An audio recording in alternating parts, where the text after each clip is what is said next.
ever wanted a brief synopsis on random subjects? Well, on PPF, we do just that. We sit down with experts in different fields and talk past, present, and future of all the things. All right, guys, welcome to the past, present, future that I've been waiting to do. This man's hard to get a hold of. Mr. Mike Kessler. How's it going? Just to give you guys a little idea who Mike is. Mike is someone that I wish I was. He's an incredible wrestler. We'll get into some of his feats because I got a surprise tidbit for a lot of the listeners out there. Let's just say that Mike Kessler beat Justin Gaethje. We'll talk about that later. But Mike is from Baltimore, Maryland, probably one of the winningest families in American high school and college wrestling history. Families meaning that brothers also wrestled. We were trying to do some math, but I couldn't count that high. They won some like 450 matches and lost a total of 12 or 13 matches in high school. So to put that in perspective, that's like a 98% winning percentage, give or take a few pennies. That's incredible at any sport: bowling, golf, whatever, cards, gambling. It's incredible. He wrestled in college at Rider University and then coached at Centenary University. And so I'm probably done talking about you here. Yeah, but I'll ask you a few questions about yourself. So how did you get into wrestling? I was born into it. I had older. What does born into it mean? So I didn't have a choice, basically. I was born and I was in the stroller watching my brothers wrestle. And by the time I could crawl, they were wrestling me and throwing me around. They were always so much older than me. They're 8 and 12 years older. So that's like a good age to be older than, right? Like that 2 to 3 is kind of like conflict and competition. And they sort of had that weird competition. They did. And I was always what like are the their names? baby. Greg and Steve. What's up, Greg and Steve? Yeah, I know Greg's gonna be listening to this, and I'll definitely show it to Steve. And then I have a half brother too, my dad from a previous marriage, that actually was the first to start wrestling out of all of us because he was the oldest.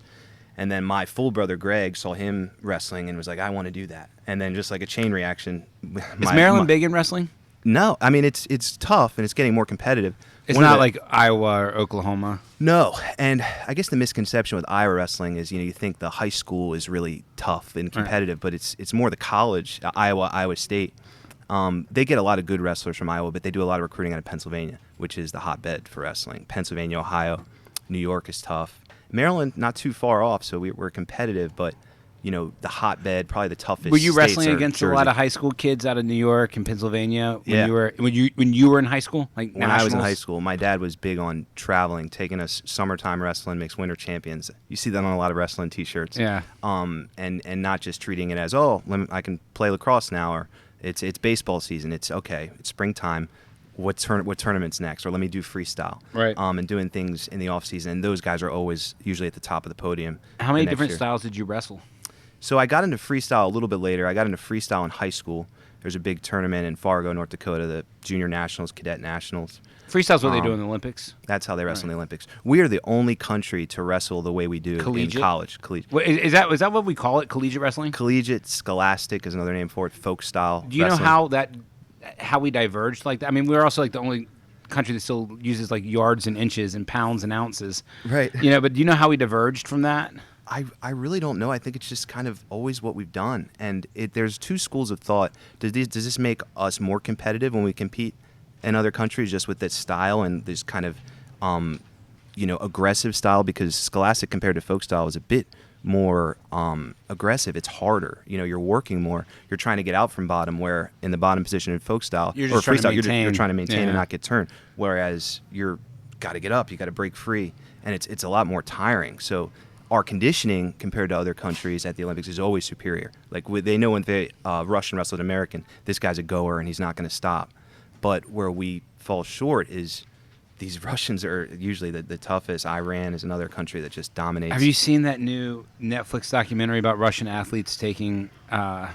No. Ikarad, I think it's called. Have you seen this? I haven't seen it, but you saw like little the notes, like what's it called, like the preview on Netflix. You know how you can change. I'm definitely gonna watch. Okay, I'm gonna check that out. I haven't watched it yet. That. It's like a cyclist who wanted to talk about doping and the guy who broke the doping scandal in Russia, like allegedly. I mean, I don't know how much of it's dramatized for Netflix, but let's just say Russian athletes are generally not clean. Yeah. And I'm not saying American athletes are like the beacon on the hill over here. Yeah. And listen, we'll get into steroids in the future of wrestling at the end of this podcast. Yeah. I vote for, hey, you want to do it, do it. One of the greatest Russian wrestlers, Bazik Kadukov, is his name. He actually tragically died in a car accident a few years back. I think it was 2010. But he was a world Olympic champion, and they stripped him from his medal after death because his test came out positive. After death. That's like salt in the wounds. Yeah, I mean it's happening more and more. But do you think? Be honest. Like, you can call people out, or you can let bygones be bygones. Do you think you got knocked out of an important tournament, say NCAAs or something, by someone who was doping? That's a great question, and no one's ever asked me that. And I think it's definitely possible. You know, I was in the 149, 157 pound weight class.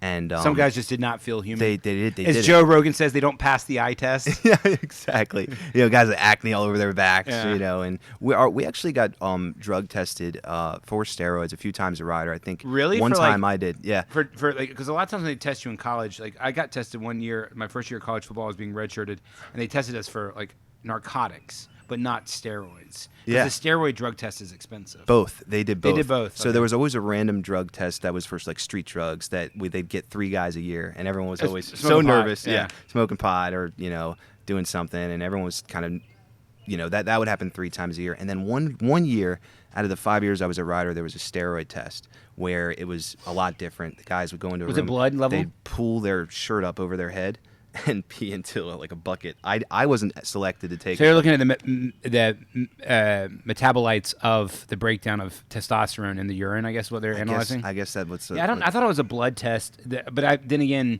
the doping tests have changed so much. USADA is the organization that does the UFC, and I think they do most. I know they do the Olympics. They did. I think Ben Askren was actually instrumental on bringing USADA to the Askren UFC. Passes the eye test. Yeah. Like what, Yeah, what a dopey looking dude. Yeah. But he's not taking anything. For no, sure. he's not taking anything. But yeah. So it's always something like.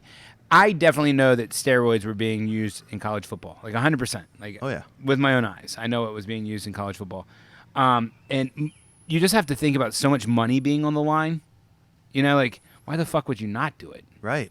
Absolutely. You know, especially if like you've been in the league 5 years, 3 years gets you to like a massive pension plan, and you're a step slower. Okay, so get cut, or take a risk, take something in my body, get back on the team. Those are my 2 choices. Like go drive for Federal Express, go work in a factory, you know, go back and work in my mom's kitchen, or take some steroids. Yeah. And you know, possibly stay in the league. It's kind of like if there was a pill to make you better at your job, would you take it? You know, if you were Adderall. a corporate office. Yeah.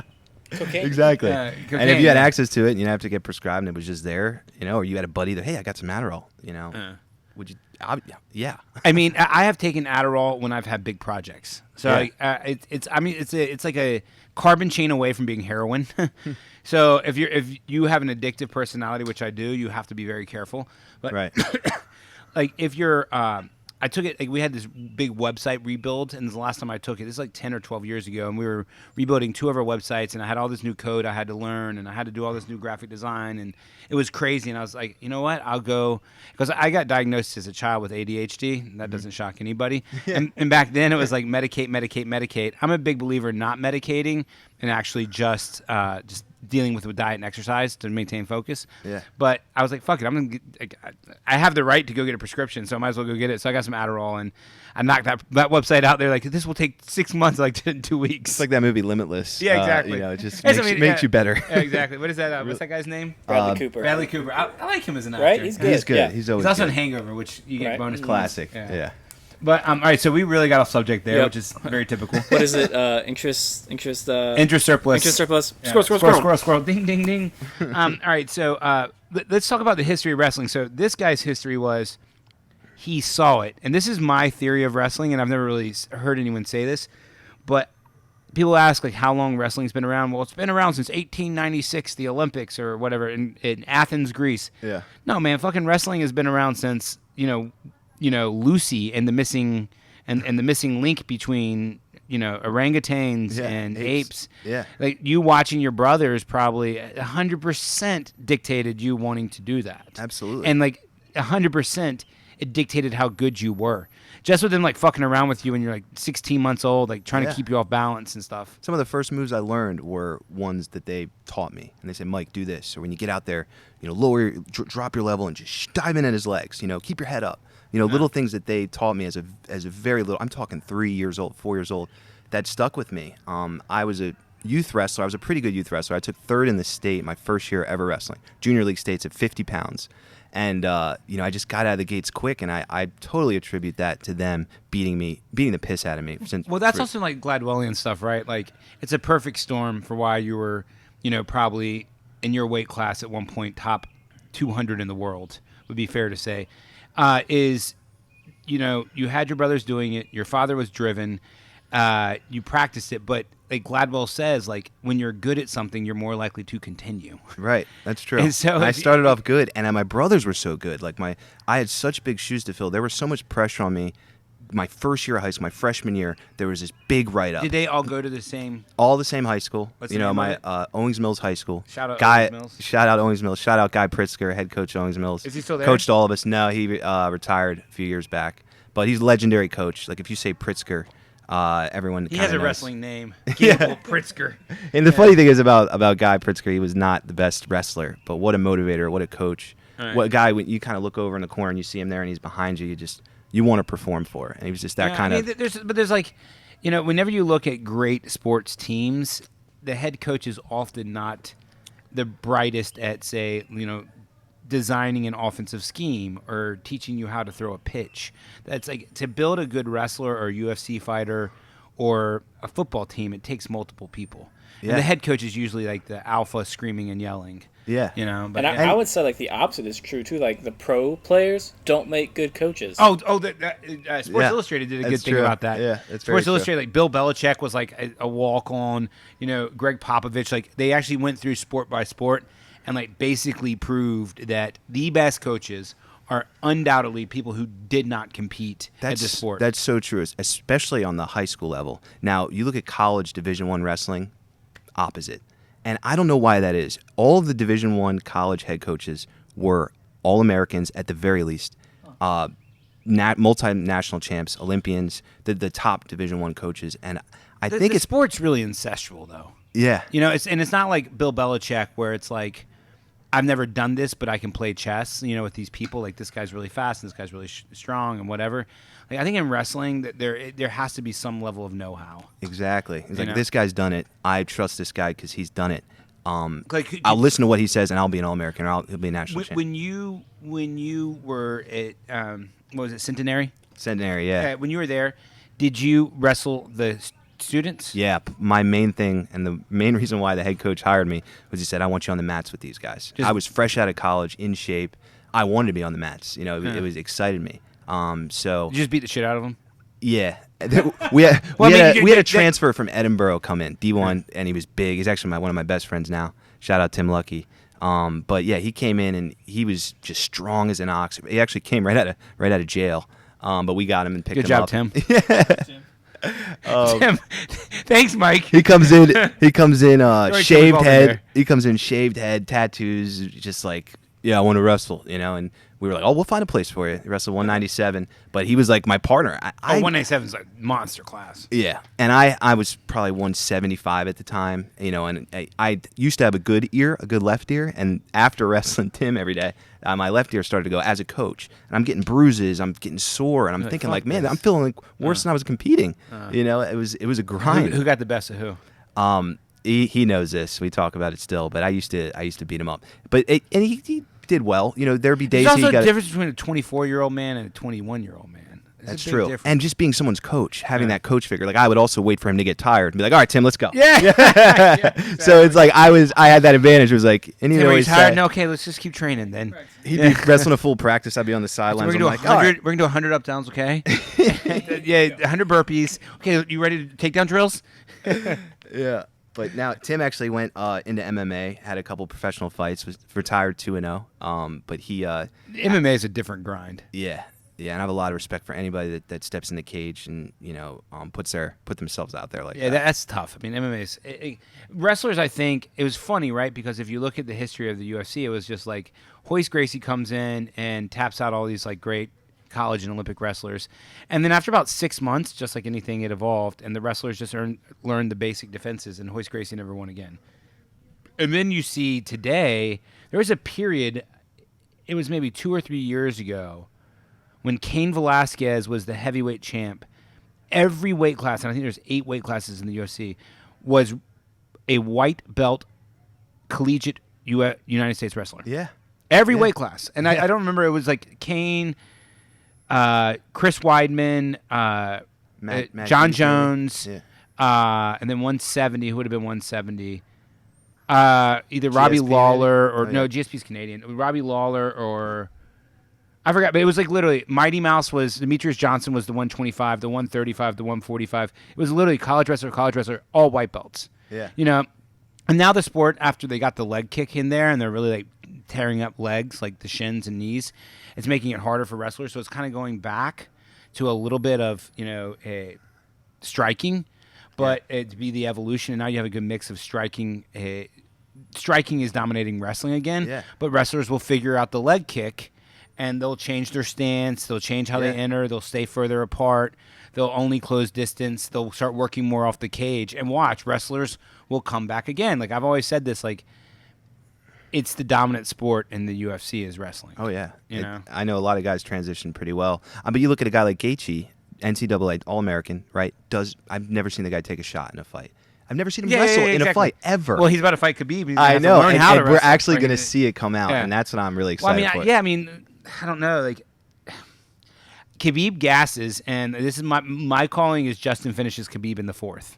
Wow, you think I'm he's got calling it? that. Got to go out Wow. there. Steve Radames calls it. Yeah. But let's get back. So the history of wrestling, in my eyes, is it's been around since infancy, right? Since as soon as we were like evolving from ape to man. Yeah.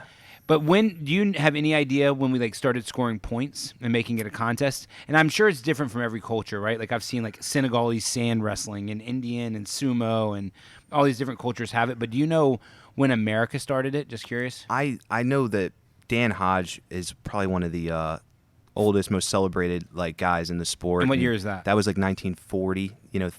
But I know as far as scoring goes. Can you look to see who the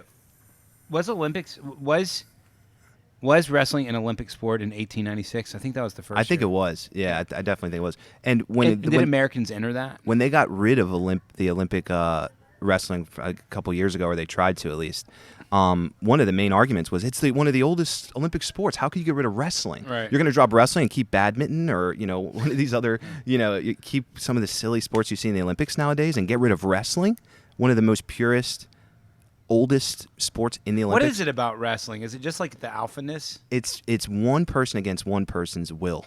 It's a will to win, and it's a fight with rules. My dad always said wrestling's a fight with rules, and that alone is just that competitiveness where I'm not going to beat you up, but I'm going to make you go where I want you to go and keep you there and score points and put you on your back against your will.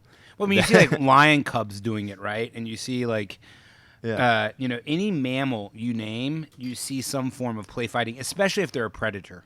Yeah. Like usually if you're not a predator, there's some form of play running, like getting the fuck out of here. Yeah. But like the play fighting, it happens in, just like if you just go back and think of any nature channel you've seen in your head, they're it's just the rolling cubs around. are all rolling around on the ground. Yeah, and maybe one's on their back for a little bit, but Yeah. then they're on top of the. Well, look at dogs, right? Like they're always trying to establish dominance. I think a lot has to do with like the alphaness of society. What did you find, Jeb? It was. Wrestling was in 1896, but there was no American. Okay.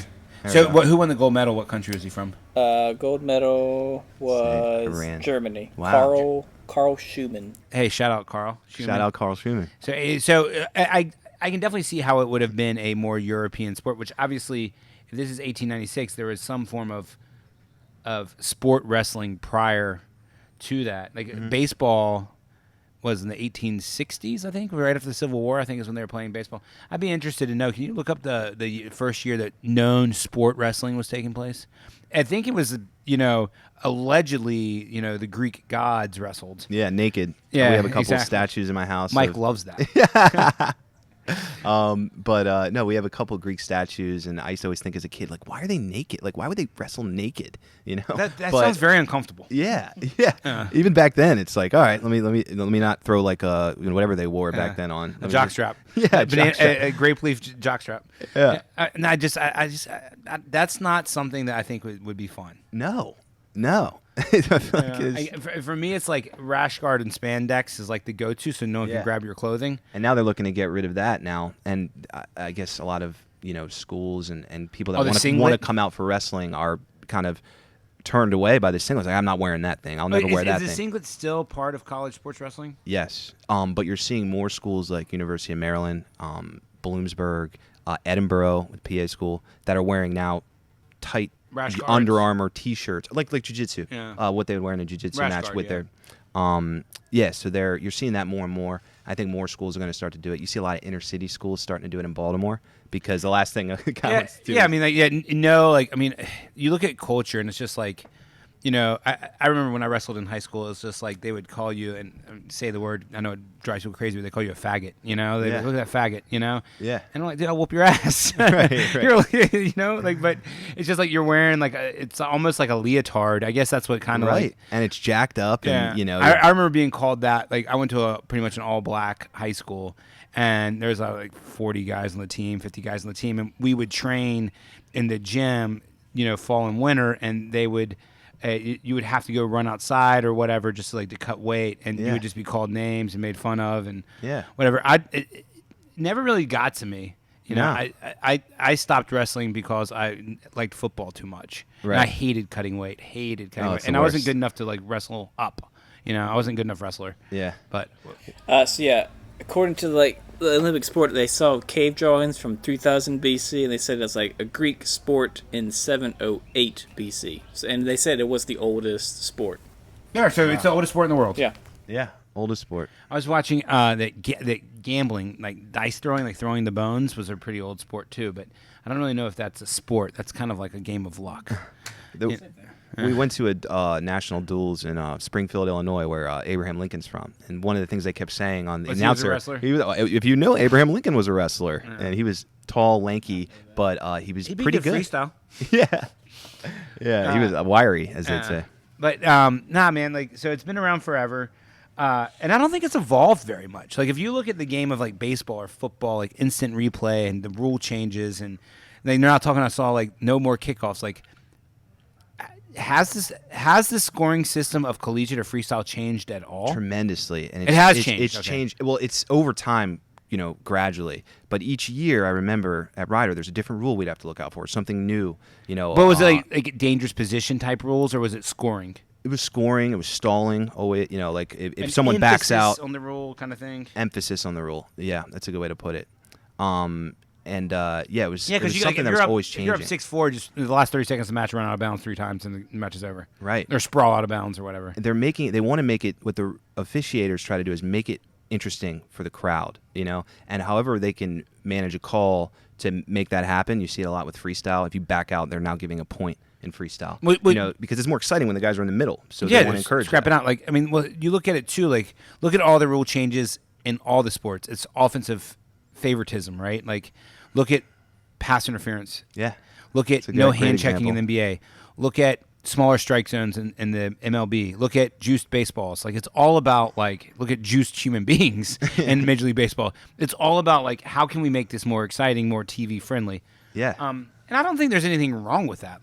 No. I mean, it's and that's another reason I think why they're doing it in freestyle now, because they're trying to build this appeal, and that's what colleges are trying to do. There's a coaches association where the coaches go and they learn how to work social media to kind of pump up their program. Oh, really? Yeah, That's like cool. 6-year-old coaches learn how to do Instagram. I know like the Big Ten and stuff, they sell out a 20,000 person stadium. Yeah. But At Ryder, like how many would you wrestle in front of? Like 2,000 people? 2,000 at the biggest match. We'd have Penn State come in or Iowa And there'd State. be more Penn State fans than Ryder fans. Yeah, and it'd be loud there. They'd have really good crowds. Lehigh was another big PA school. Did you ever flatten one of the Penn State wrestlers? No. I actually wrestled an All-American from Penn State, Dan Valamont, who was actually my buddy, and he beat me 3-2. Dan was actually in the NCAA finals. Did he stall and cheat? No, he was just solid.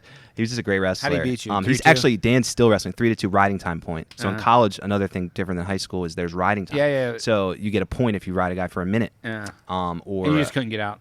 I How was got he out locking in like a you down? minute 30. He was just gut and arm chop, and he was very used the fundamentals very well. Never had a position. You know, one of the things that I've noticed, and I see in the MMA too, and I love to watch it, is they're really, really, really, really, really, really good guys.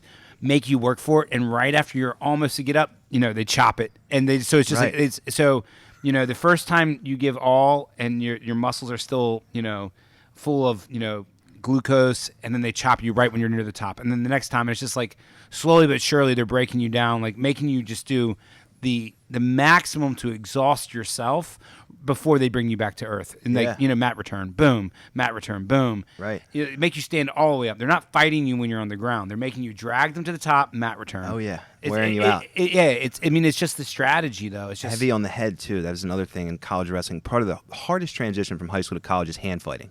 Like a guy on your head pulling. Yeah. Because that just your back, your neck, man. 30 seconds of that, you're ready to tap. Are you gonna be able to take a shot? Are you gonna be able to finish a shot or get out from bottom? You're done. So keeping your neck strong and kind of hand fighting in practice for 5-10 minutes at a time till you can't move. That's how you prepare for something. That's how like you that. start out. I used to coach a lot of UFC. Coach a lot of MMA, and every jiu-jitsu class, both no gi and gi, and even like boxing, we would teach just like first 10-15 minutes, like our warm-up was hand fighting. Yeah. That's a great warm-up. not even like that aggressively, just like trying to just control moving, wrist, moving, understanding the concept of like not holding a hand but trapping an arm. Like there's a difference between holding a wrist and trapping a wrist, right? Totally. And so like pinning it to their waist and like keeping it in tight. Like some people will try to like grab and hold, which is dumb. Like, why don't you just use their body as a wall? Like, for those out there listening, just like imagine just someone holding your wrist. Now imagine someone grabbing your wrist and pinning it against the wall. What's easier to escape from? Obviously, them holding your wrist. Right. But like just learning those simple techniques, cleaning, like they call it in boxing, like clearing the hands. Cleaning the hands so you can strike and stuff like that. But you're right, like hand fighting can be exhausting. Especially if they're like plumbing and necktie. And if you're not used to that, if you're coming from high school and it's all outside and you're open, and you're shooting in, and then all of a sudden you get to college and someone's pulling on your head from the start. I mean, they're punching you in the head. Yeah, It's not pulling, it's punching. And I remember I got introduced my first college practice. It was actually the 197-pounder, T.J. Morrison, who has been on the team 3-4 years. And he said, "All right, freshman, let's go. Takedowns with me." And he, he's kind of just like, let's just kill the freshman day. And I remember the first thing he did was just one hard right club to the back of my neck. And I was like, oh, man, this is how it's going to be. And he's pulling and not even taking shots. And I'm telling you, 45 seconds, I was dead. And then he started getting to my legs. Yeah. And that 2-minute go, I feel like made me so much better. And it was like, all right, man, you're in college now. And I learned so much just from that go. But, yeah, pulling from your hips is how you could really wear someone out. Using your feet to kind of, when your hands move, your feet move. Like a snap down, yeah. Snap down. And that was kind of my go-to offense was snap down, go behind, front head. Yeah. Extending a guy and using my hips to snap. Yeah, I've always been heavy in my last 10 years of 15 years of grappling, and I've learned to, like, it's not like people are like, oh, you just use your weight and strength. I'm like, well, I don't use my speed and flexibility because I'm not speedy and I'm not flexible. So technique is nothing more than you taking a strength and amplifying it. Yeah. So if my strength is my belly, like no pun intended, I'm going to use that and drive that weight into you. If my strength is my hips, I'm going to use my hips. Like I can't use a lot of these jiu-jitsu players. They have these crazy guards and like, oh, you should try this guard. You'd love it. I'm like, I can't put my ankle behind my head. Yeah, that Gumby thing. Yeah. Rubber guard. Yeah. Rubber guard. Yeah. So I mean, it's just like. It is what it is. Like, where do you see wrestling? Like, so we've talked about wrestling in the past a little bit, gave you a little bit of tidbits. We talked about where Mike is today with wrestling. Where do you see wrestling? Like, and this is an open-ended question. It can be 5 minutes, 10 minutes, 15 minutes, 20 minutes, 30 minutes of talking. It could be 5 years, 10 years, 15, 20 years down the road, 100 years down the road. Where do you see wrestling? Like, where do you see it going?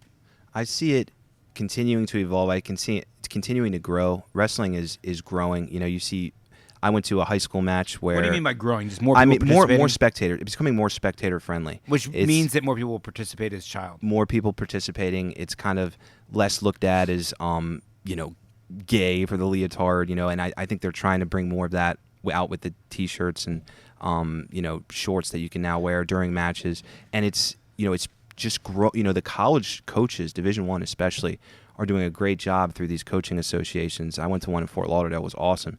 How do I build my program? How do I get more fans? How do I get my wrestlers more excited to compete? And that's really what's been happening. And you're seeing more and more Division I Instagram pages, more Facebook pages come to the match. The wrestlers themselves are trying to pump up. Whiteouts at Penn State they have, and Ohio State. They're sending attendance records every year at the NCAA tournament. This year, the NCAA tournament, I was actually going. I had tickets, had Airbnb all set up. It was what happened? So weird. Yeah, so weird. Why would you not go? But it was at the Minnesota stadium, where they. Hey, did we make it past 20 minutes? Yeah. And we didn't talk about the coronavirus. Snap.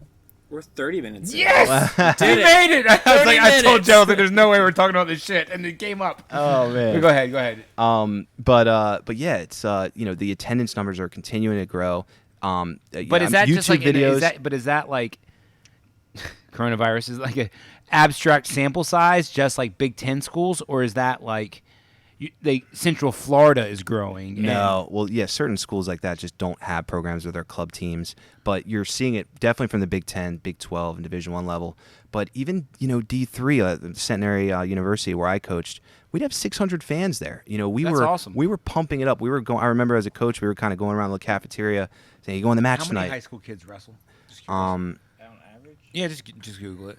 But it's something that's not right now. If you're at a big basketball school, especially down here in North Carolina, that's the last thing you want to do is wrestle. You just I think Cary's really tough. I was talking to a guy. Cary High School, they were tough when I was wrestling. Yeah, and it's something where it's it's I feel like it's cooler to be good at basketball or cooler to be good at football in certain states. Whereas Pennsylvania, it's really cool to be good at wrestling. Right. Yeah. New Jersey, if you're good at wrestling, you're Or Minnesota, you're top Iowa, of the food Oklahoma. chain. Yeah, even some parts of Texas. Yeah. Yeah, exactly. But you said I think we have, if this is correct, 247,441.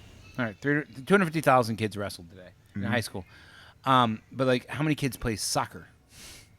Oh, I'm sure. It's a pretty cool study about wrestlers. I think it was in Forbes where they took that look at wrestlers professionally and all sports, like basketball players in the corporate world and kind of how they do. And wrestling was one of the sports that had a really good turnout professionally. So same year for wrestling, 459,000 in soccer. Okay, that's not. I mean, that's closer than I would have thought. I would have thought soccer would be like 1.5 million, and that's honestly closer than I thought. But also, by the time you're in high school, like you've already weeded out like 90% of the kids. Right. Like I've taken my son to jiu-jitsu classes, but God bless him, I don't think he's gonna be a jiu-jitsu black belt. Like it's just not part of. Now my younger son is gonna be a monster, but my older son, just not for him. And like Right. I'm not one of these dads that's gonna be like, you got to do it. Right. I think that's just damaging him. I hope that the exposure I gave him for a couple of years to jiu-jitsu will make him like it later. But I guess think what so. I'm going to push back and challenge on you a little bit is I agree that grappling is growing, but because of the UFC. But do you think that, like, let's say your brothers didn't wrestle, and you just sort of woke up one day and you're 5 years old and you were watching TV, and you saw a fight in the cage, and you're like, Mom, I want to do that. Would your mom have taken you to a jiu-jitsu school or a wrestling school? I really don't. Probably wrestling. My mom, the last thing she would want me to do is get into a cage. When I was wrestling Division I and I was flirting with the idea, she was saying, what are you thinking? And my dad was like, you could be great. You could be great. Just think of it. If you're good, just try it out. Go to a jiu-jitsu class. My dad wanted me to go to jiu-jitsu. He's like, that'd be the first step for me. But like, I don't know. Maybe you're not a good example because you're so like indoctrinated with wrestling. But like, if I'm a kid growing up and it's like, control someone or put them to sleep, I want to put them to sleep. Yeah.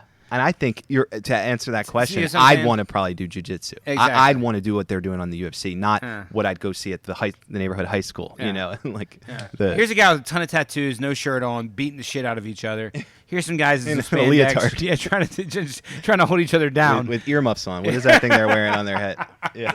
Would you consider, like, I was thinking about this, like, would UFC be considered the pro wrestling, or is that something completely different? If you were gonna put a stamp on what's the professional, like what's the top level, what's the pinnacle of the sport, it's the Olympic wrestling, like international. Yeah, if you make the 100%. world team, if you are basically, there's a U.S. Open, if you place in that, you then go to the world team trials, where now they have this thing called the Final X, where there's basically a dual meet between the number 1 guy and number 2 guy, and then you have to win that 2 out of 3 times, and then that guy is the world team guy, and you're going to the world tournament. That's stressful. Oh yeah, and these guys are battling out. We got Jordan Burroughs right now, best wrestler in the world. I think he's won 5 world titles. He's like 160-ish. Yeah, 160.3, I think. Oh, okay. You know, at 160 something. What but makes him so good? He's timing. The guy is unbelievable athlete. First of all, he's got a double leg. You know, even through college, we were in the same weight one year. Did you wrestle him? NCAA's never wrestled him. Close. If he would if I would have won and he would have won, we would have met, but we both lost that year. He was not that great until his senior year, and then he won nationals twice. But his double leg, his athleticism, his timing, and his mentality, the guy's such a hard worker, and he's Where in does he trouble live for a now? spot. He's Sicklerville, New Jersey. Actually, he's from Sicklerville, New Jersey. He lives in Lincoln, Nebraska, So where who he went does to college. Train with, then? He trains with Lincoln, Nebraska, the college team. Guys hang back for summer, and he trains. And then the Colorado Springs Olympic Training Center, he can go there. What's a and training work out. day look like for like someone like Jordan? Like how many hours of it's drilling and how many hours of it's like weights and working out? I think, I follow him on Instagram, and I see a lot of workout videos where it's almost like, he's doing box jumps a lot. I don't see him lifting a lot of weights. I see him drilling a ton. With him, it's almost like second nature when I kind of see him move and the different How high drilling can he you box does. Jump? I bet through the roof. Oh, it's crazy high. He has a bunch of videos on there, but he just gets super high, and his explosiveness on the double is what other countries just can't stop. Now there's a guy named Kyle Dake, 4-time NCAA champ from Cornell, who is now a 2-time world champ in the weight class above him. Olympic weights are now shrinking down to 6 weights versus the world team that's more like 12. So Kyle Dake is going to come down to meet Burroughs, and they've already had a couple battles. Does that get you excited and Yeah. I think I have goosebumps right now thinking about it because I know Burroughs has won the last few, but Burroughs is getting older and Kyle Dake is now in his prime, and we're both ranked like number 1 in the world in their weights, and now they're going to have to compete for a spot to go to the Olympics in Tokyo. Well, So, now Tokyo's canceled, or are they just gonna do it next year? next year Tokyo. That's Okay. the plan. But yeah, that should be interesting. Are we gonna like watch it on Zoom? I hope not. It's funny because my brother Greg, shout out Greg Kessler, had tickets to go to the World Team Trials, but that was also canceled. But yeah, there's something where we look forward to it. NCAA's, the Olympic Trials, World Team Trials. Olympic Trials are great because it's every 4 years, and you got guys that come out of the woodworks, guys that have retired that are coming back to try to make the team. But it's always fun to watch. And like Flow Grappling, Flow Wrestling, that's another. These platforms have really built out the sport and given it this foundation where, if you're not at the match, let me watch it live, or Yeah, just watch YouTube videos. Like I can get sucked in and just like watch, takedowns or drill videos or like. We were watching a couple the other night. Yeah, I love watching them and then like backing up because everyone loves to watch the wow moment. But the thing that I really get into is what happened before the wow moment. Like, how do they do the setup? You know, that's where it's like you have to drill that so it becomes second nature. Like when you watch the really, really good jiu-jitsu fighters and MMA fighters for that matter, they look like they're one step ahead. They're not. They've just drilled that position so many times that they know and anticipate what's happening.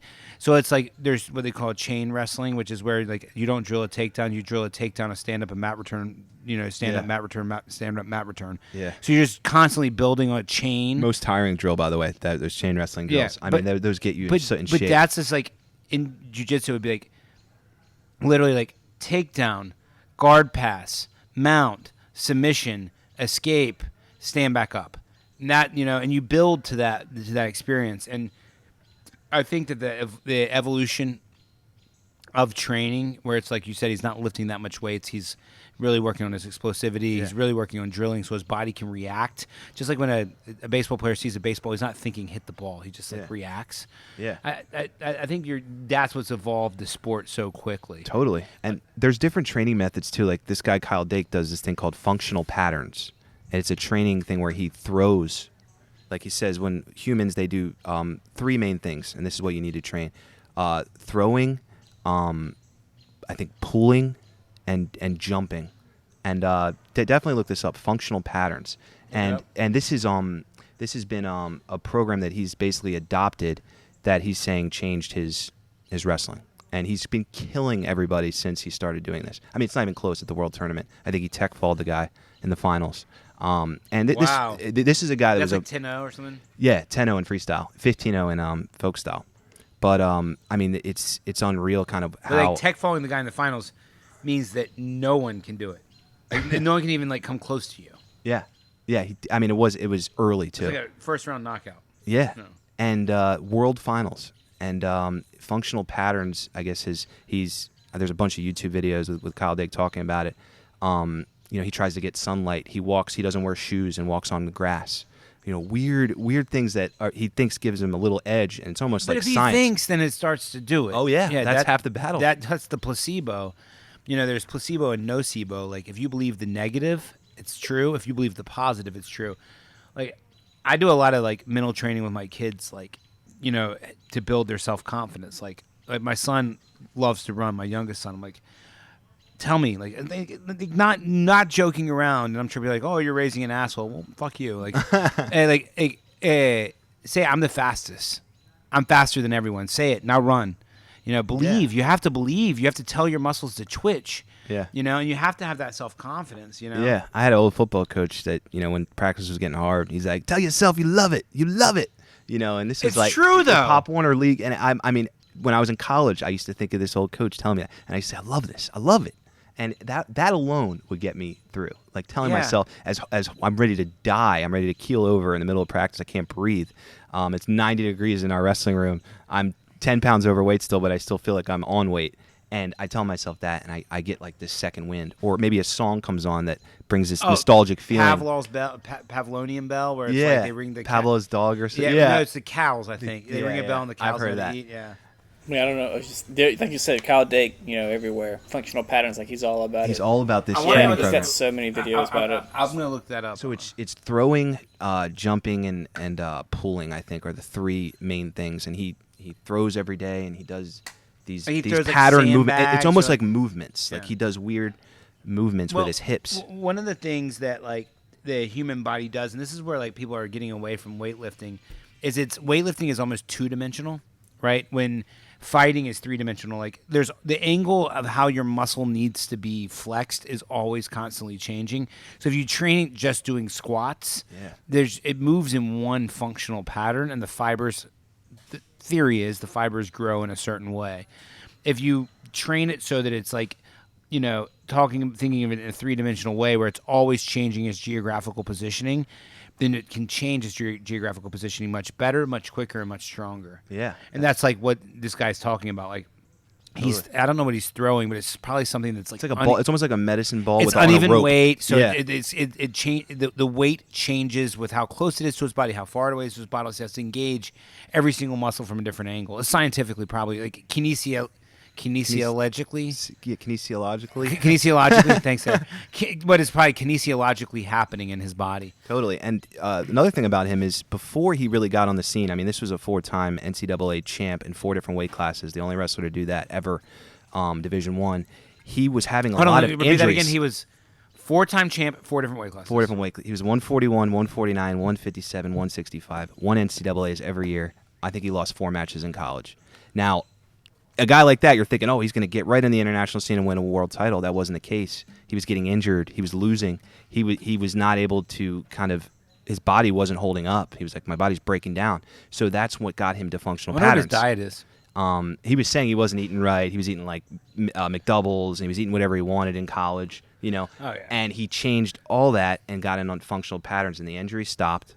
and now he's number 1 in the world at his weight. So him and Burroughs have been talking smack to each other on Flow Wrestling. They're trying to pump this up. Yeah, and that's another aspect, promoting wrestling, which never has happened before. Has Jordan Burroughs ever done MMA? No, he talks about it all the time, but he seems like he's not built for it. I mean, there's definitely some guys who made the jump quickly and did it well.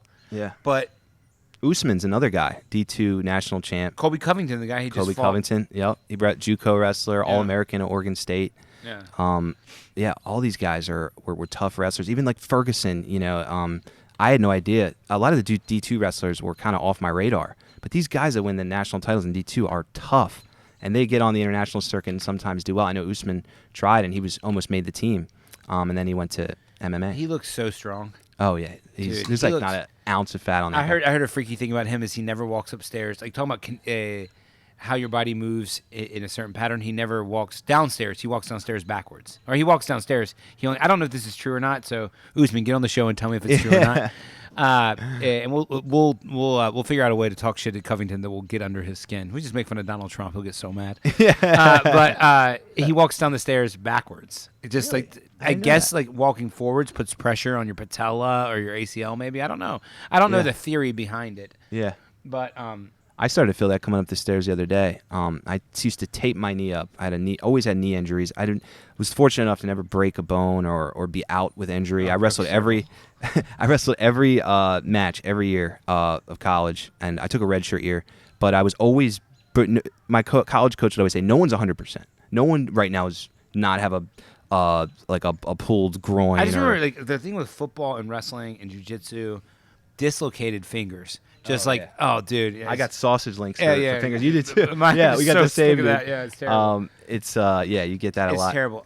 So we're gonna take a little break here for a second. My sponsor's calling me. Who's my sponsor? That is Michelob Ultra. They don't know it yet, but they don't know. They are the sponsors. Call me, Mick. Yeah. All right, guys. I'll be right back.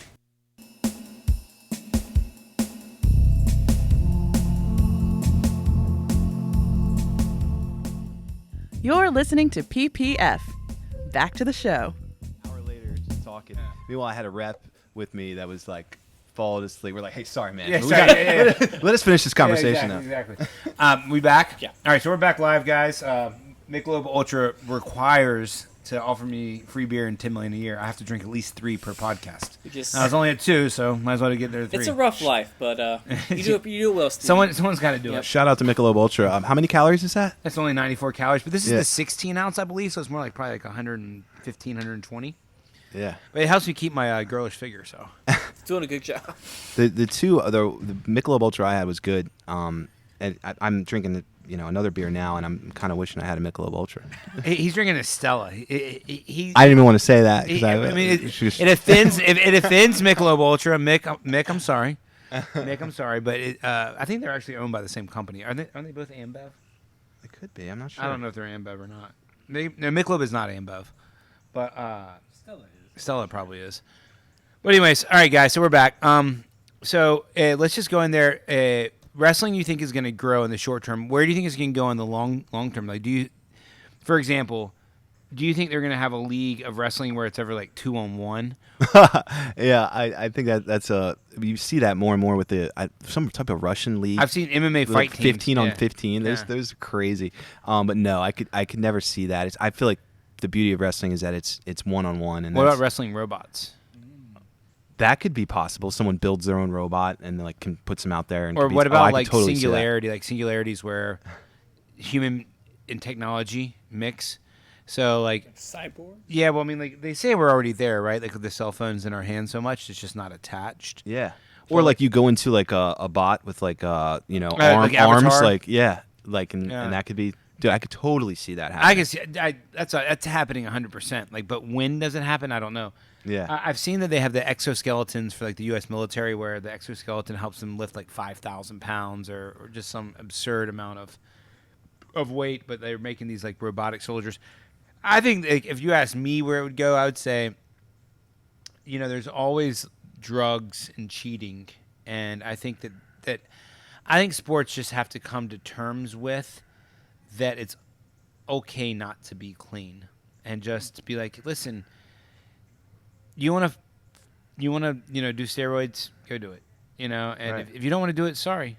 I don't think steroids are dangerous for you in the first place. I think they can be abused, like any drug can be abused, but I think the science and the data shows, like, there's this misconception of steroids in the United States that, if you take steroids, you're going to end up, like, hanging yourself with, like, a string from your weight set because you went psycho. Right. Maybe if you take 6,000, milligrams and you're also snorting, like, couple ounces of blow a day, sure, then that's a possible outcome. But if you're just taking steroids to maintain yourself or even to perform better, I don't see that. Or as like the blood doping that Dillashaw did that puts more oxygen in his blood. That's EPO. That's EPO. erythropoietin. Yeah. Yeah, I mean, these performance enhancing. That's just increasing red blood cell counts. You can do the same thing naturally by training at 10,000 feet. Right. But I mean, they can take it, and they're like, oh well, there's a guy that Lance Armstrong who's about to come out on one of these 30 for 30s on ESPN that. He died of a heart attack. That's like the danger of taking too much EPO. But I'm a libertarian. Like, dude, if you know the risk and you're willing to take it, yeah. Free I country. I don't understand what we're doing trying to A, pretend the sport's clean, B, so the U.S. athletes disadvantaged because we have USADA and Russian athletes have nothing. Right. And yes, I'm sure that people will die. I'm sure that people will have lifelong ailments from it, but there's a million things we have lifelong ailments from that are illegal. Yeah, that's true. Well, it's like you were talking about making it more of a spectator sport. Like, Yeah. Like my cousin has said, like, fucking dope. Like, that's gonna make get as jacked as you possibly can. That would make it more interesting for people, I would think. Yeah. Oh yeah, like superhumans. Yeah. Totally. So I think you're going to see if wrestling really wants to grow, I think just like the U.S., MMA really got good. There was like Pride and Strikeforce. These are precursors to the UFC. And it was actually an Asian sport. And those motherfuckers did not give a shit. Like most of the guys that came over to the UFC from Pride and Strikeforce, look at their weight drops. They were all heavyweights, and they ended up competing at 185 because in the U.S. they were tested. But over there, like these Japanese spectators or Asian spectators were going crazy for like Rampage Jackson and Vitor Belfort and these guys. Fedor. Right? Fedor. Yeah. The axe murderer. What's his name? Cyborg.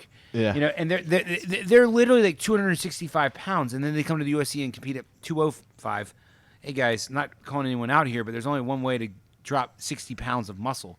It's to stop taking a juice. Yeah. Yeah. Totally. Like, I mean, so it's just like, but that's sort of what made the UFC famous. And then I think it was getting into the UFC, and Dana White was really afraid of like government regulations and like it being like, oh, these people are gonna kill each other, and it's like blood sport. And like John McCain was a big senator against the UFC, and they just got into New York like 3 years ago. But Right. that was more the mob, probably. Yeah. They wanted their piece. You see more fighters like Daniel Cormier, who got beat by John Jones when he was and then he failed Probably the test right doping. after. And they say, well, he wouldn't have beat me if he wasn't on that juice. And it's almost like because you're taking that, you have an advantage over me. If you weren't taking that, I'd beat that guy that wasn't taking it. Yeah. So well, then take it. Yeah. And I understand Daniel doesn't want to take it, and I respect Daniel for that. But I just think that like a win is a win, a loss is a loss. Right. And yes, it's a valid excuse. Like it is a performance-enhancing drug. It's a PED. Like there is no doubt in my mind, steroids will make you a better wrestler. But a lot of people don't realize for the reasons why it works that way. It works that way because it helps you recover so much quicker. So like these training regimens, I mean, you do get bigger, faster, stronger, but the training regimens, like you do a really, really hard training regimen, you're not doing it again for another 48 hours. I don't care how good of an athlete you are. If you're taking steroids, you can do it in like 12 to 24. Yeah, recovery time. The recovery crazy. time. Yeah. So you can drill 10,000 times instead of 7,000. Yeah. You know what I'm saying? So, Totally. but like, yeah, I mean, like I just saw Conor McGregor call out, like, call someone like juice heads. Oh, I think it was referring to John Jones, like calling him a juice head or something. And listen, John, if you're out there, come on the show and defend yourself. Let's be honest here, And I mean, you've had like 5 different failed drug tests, and fights have been moved, and Yeah. I'm not mad at you, And then the latest run-in was DUI. Did you see that? The video, that body cam. Guns. Like, Yeah. dude, hire John. I'll be your chauffeur, bro. Yeah, seriously. Like, I'd that love to guy hang needs out. to download the Uber app, John. If you're listening, can you like, how do you not have an Uber at this point? You're always out driving. Yeah.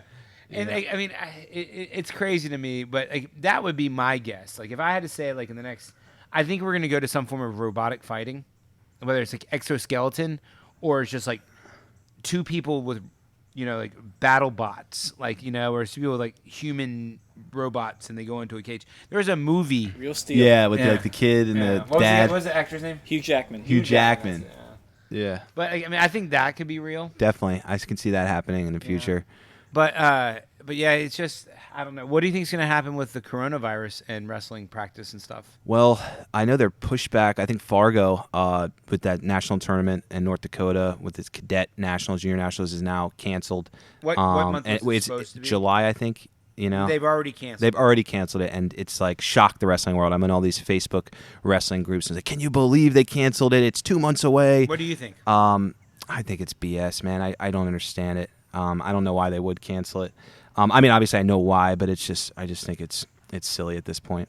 What I fear about the corona is this inevitable second wave of it coming back and things opening up, and something tells me it'll be right before November.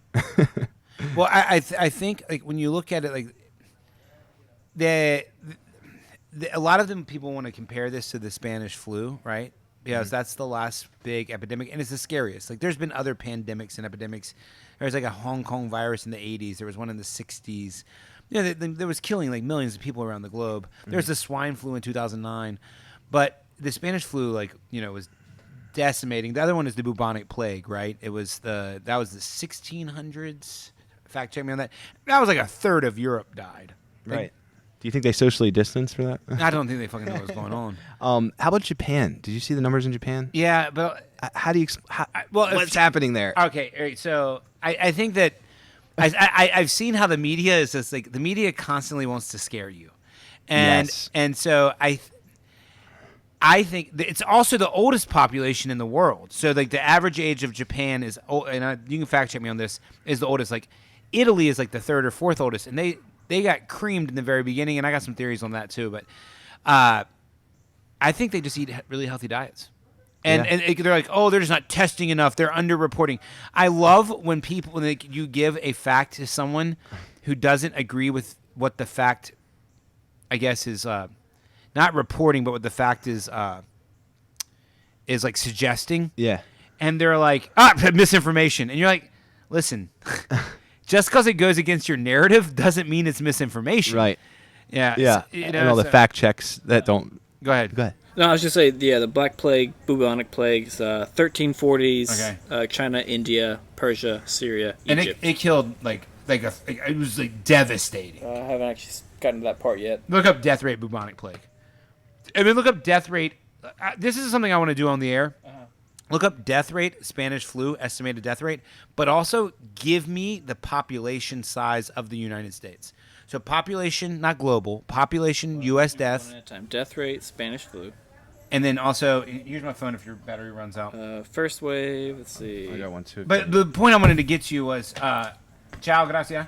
Oh, shit. According to Wikipedia, deaths range from 17 to 50 million. Okay, so call it 20 to 50, just keep the number simple. But what was the population of the United States in 1918 to 1920? Population... Sorry. Population of U.S. what year? 1918 to 1920. So 20 to 50 million, like that's a huge range. But like, just so we'll have a number to go with. We'll call it 35. That's the average of those two numbers. What is it? 1919. If I'm reading this correctly. There was a census in 1920. 106 million. No way. It's got to be 1.6 billion. If I'm reading this correctly, it's like 106. Oh, it changed from 1919 by 1 million. Okay. Yeah, so 1920. 106,461. 106,461,000. No, 1,064 million. No, 106 million. No way, man. There's no way. That's what it says here. Then the 35 million people died. That's like a 30% death rate. There's no way. It says for the U.S. population, for international demographia. Are you sure? Well, anyways, the point is 103 million in 1918. 103 million in the whole country and 35 million people died. Wow, that's... Well, I think 35 million worldwide. Oh, worldwide. What was the death in the United States? Oh, okay. That's probably way smaller. Yeah, I was going to say. Yeah. But the point is this, is that people are comparing the Spanish flu. We're not even remotely close to the fatality rate of the Spanish flu. Right. Like, we're not even like... It's like comparing, like, you were an average middle school wrestler and then saying you were a national champion, gold medals. You know, like, it's just like, it's... Like, and that's the disservice that I think upsets me. Yeah, or it's like if you have, Nazi is a word you hear thrown around. Oh, you're a Nazi. But Nazis were exterminating people. Okay, they've killed 6 million Jewish people. Don't call 6 anybody million gypsies. Yeah. I mean, to call 60 people million Nazis Russians. is just you hear it more than ever now, and The rhetoric it's is this very narrative, inflamed. and even now what you're seeing now in Minneapolis, it's Oh, I want to talk about that. We'll get Okay. in that in a second. So it is 675,000 in the U.S. And how there was 100 million. 110 million. Well, 106. Sorry, in 1920. Just called 100 million with 700,000 deaths. So that's 0.7%. Yeah. Okay, that means in modern, if we were to extrapolate that out, for us to kill the same number, 0.7% of 350 million is literally, what is that? 5 million people. Like, guys, we're at 90,000 or 100,000. Yeah, And I don't even know how true that number is. Yeah. 5 million? Do you understand like how far we have to go to get to 5 million people? Like so far. They're not even close to being the same. You know. No. So it is what it is.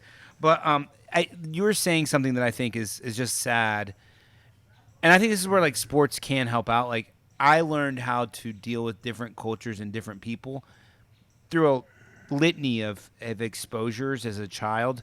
But wrestling was one of them. Like I learned to wrestle at the Raleigh Boys and Girls Club, and I grew up in a pretty much a minority neighborhood, and so it was mainly just black kids. Mm-hmm. Me too. And- honestly, I was the and- only white kid on my and football it was team.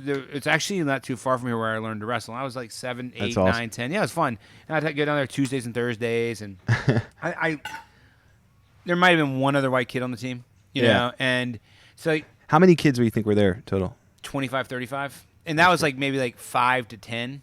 And there was like a middle school, high school team, but yeah, I mean, there is a decent number. And then middle school had wrestling. So I wrestled in middle school, and I wrestled for a couple years in high school. Do they have junior league in North Carolina, like a rec? Is it like? Yeah, they had rec too. I did rec. I did Yeah. rec. I did that. I did Boys and Girls Club. I did rec. I did. Yeah, but it was like you were saying, like summer champions. Like I would wrestle for 12 weeks and then go play baseball for 12 weeks and then Right. go play soccer for 12 weeks. Yeah. Or whatever. But I did that too.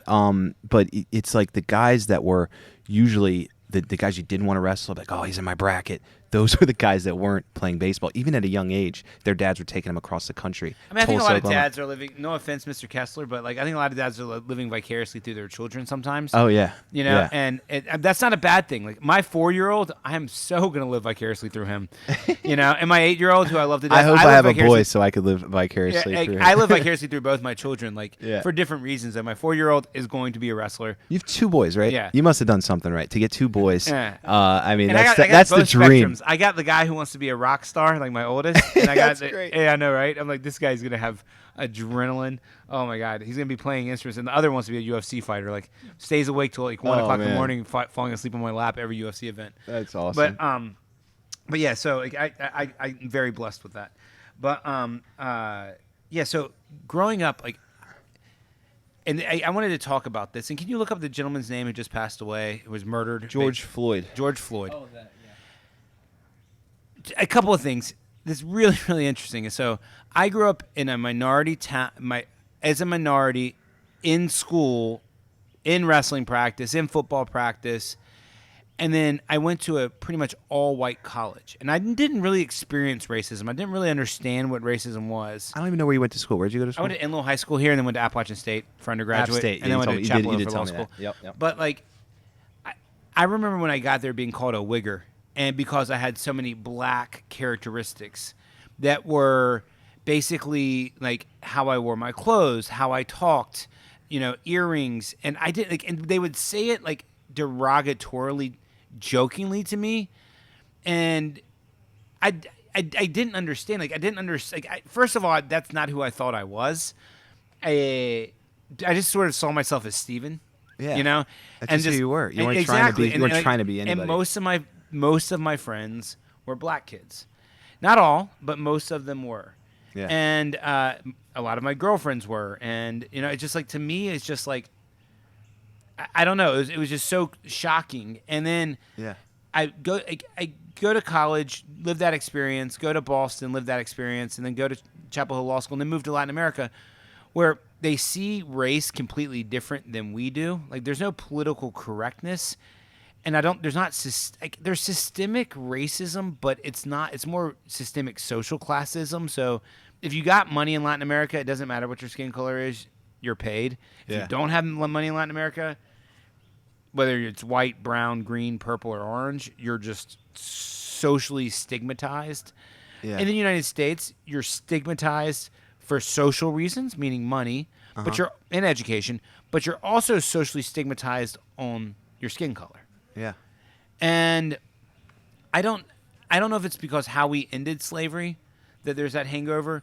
I definitely think it has a lot to do with the demonization that the Trumpettes preach out there. Mm-hmm. Like, there is definitely xenophobia that's rampant in the United States right now.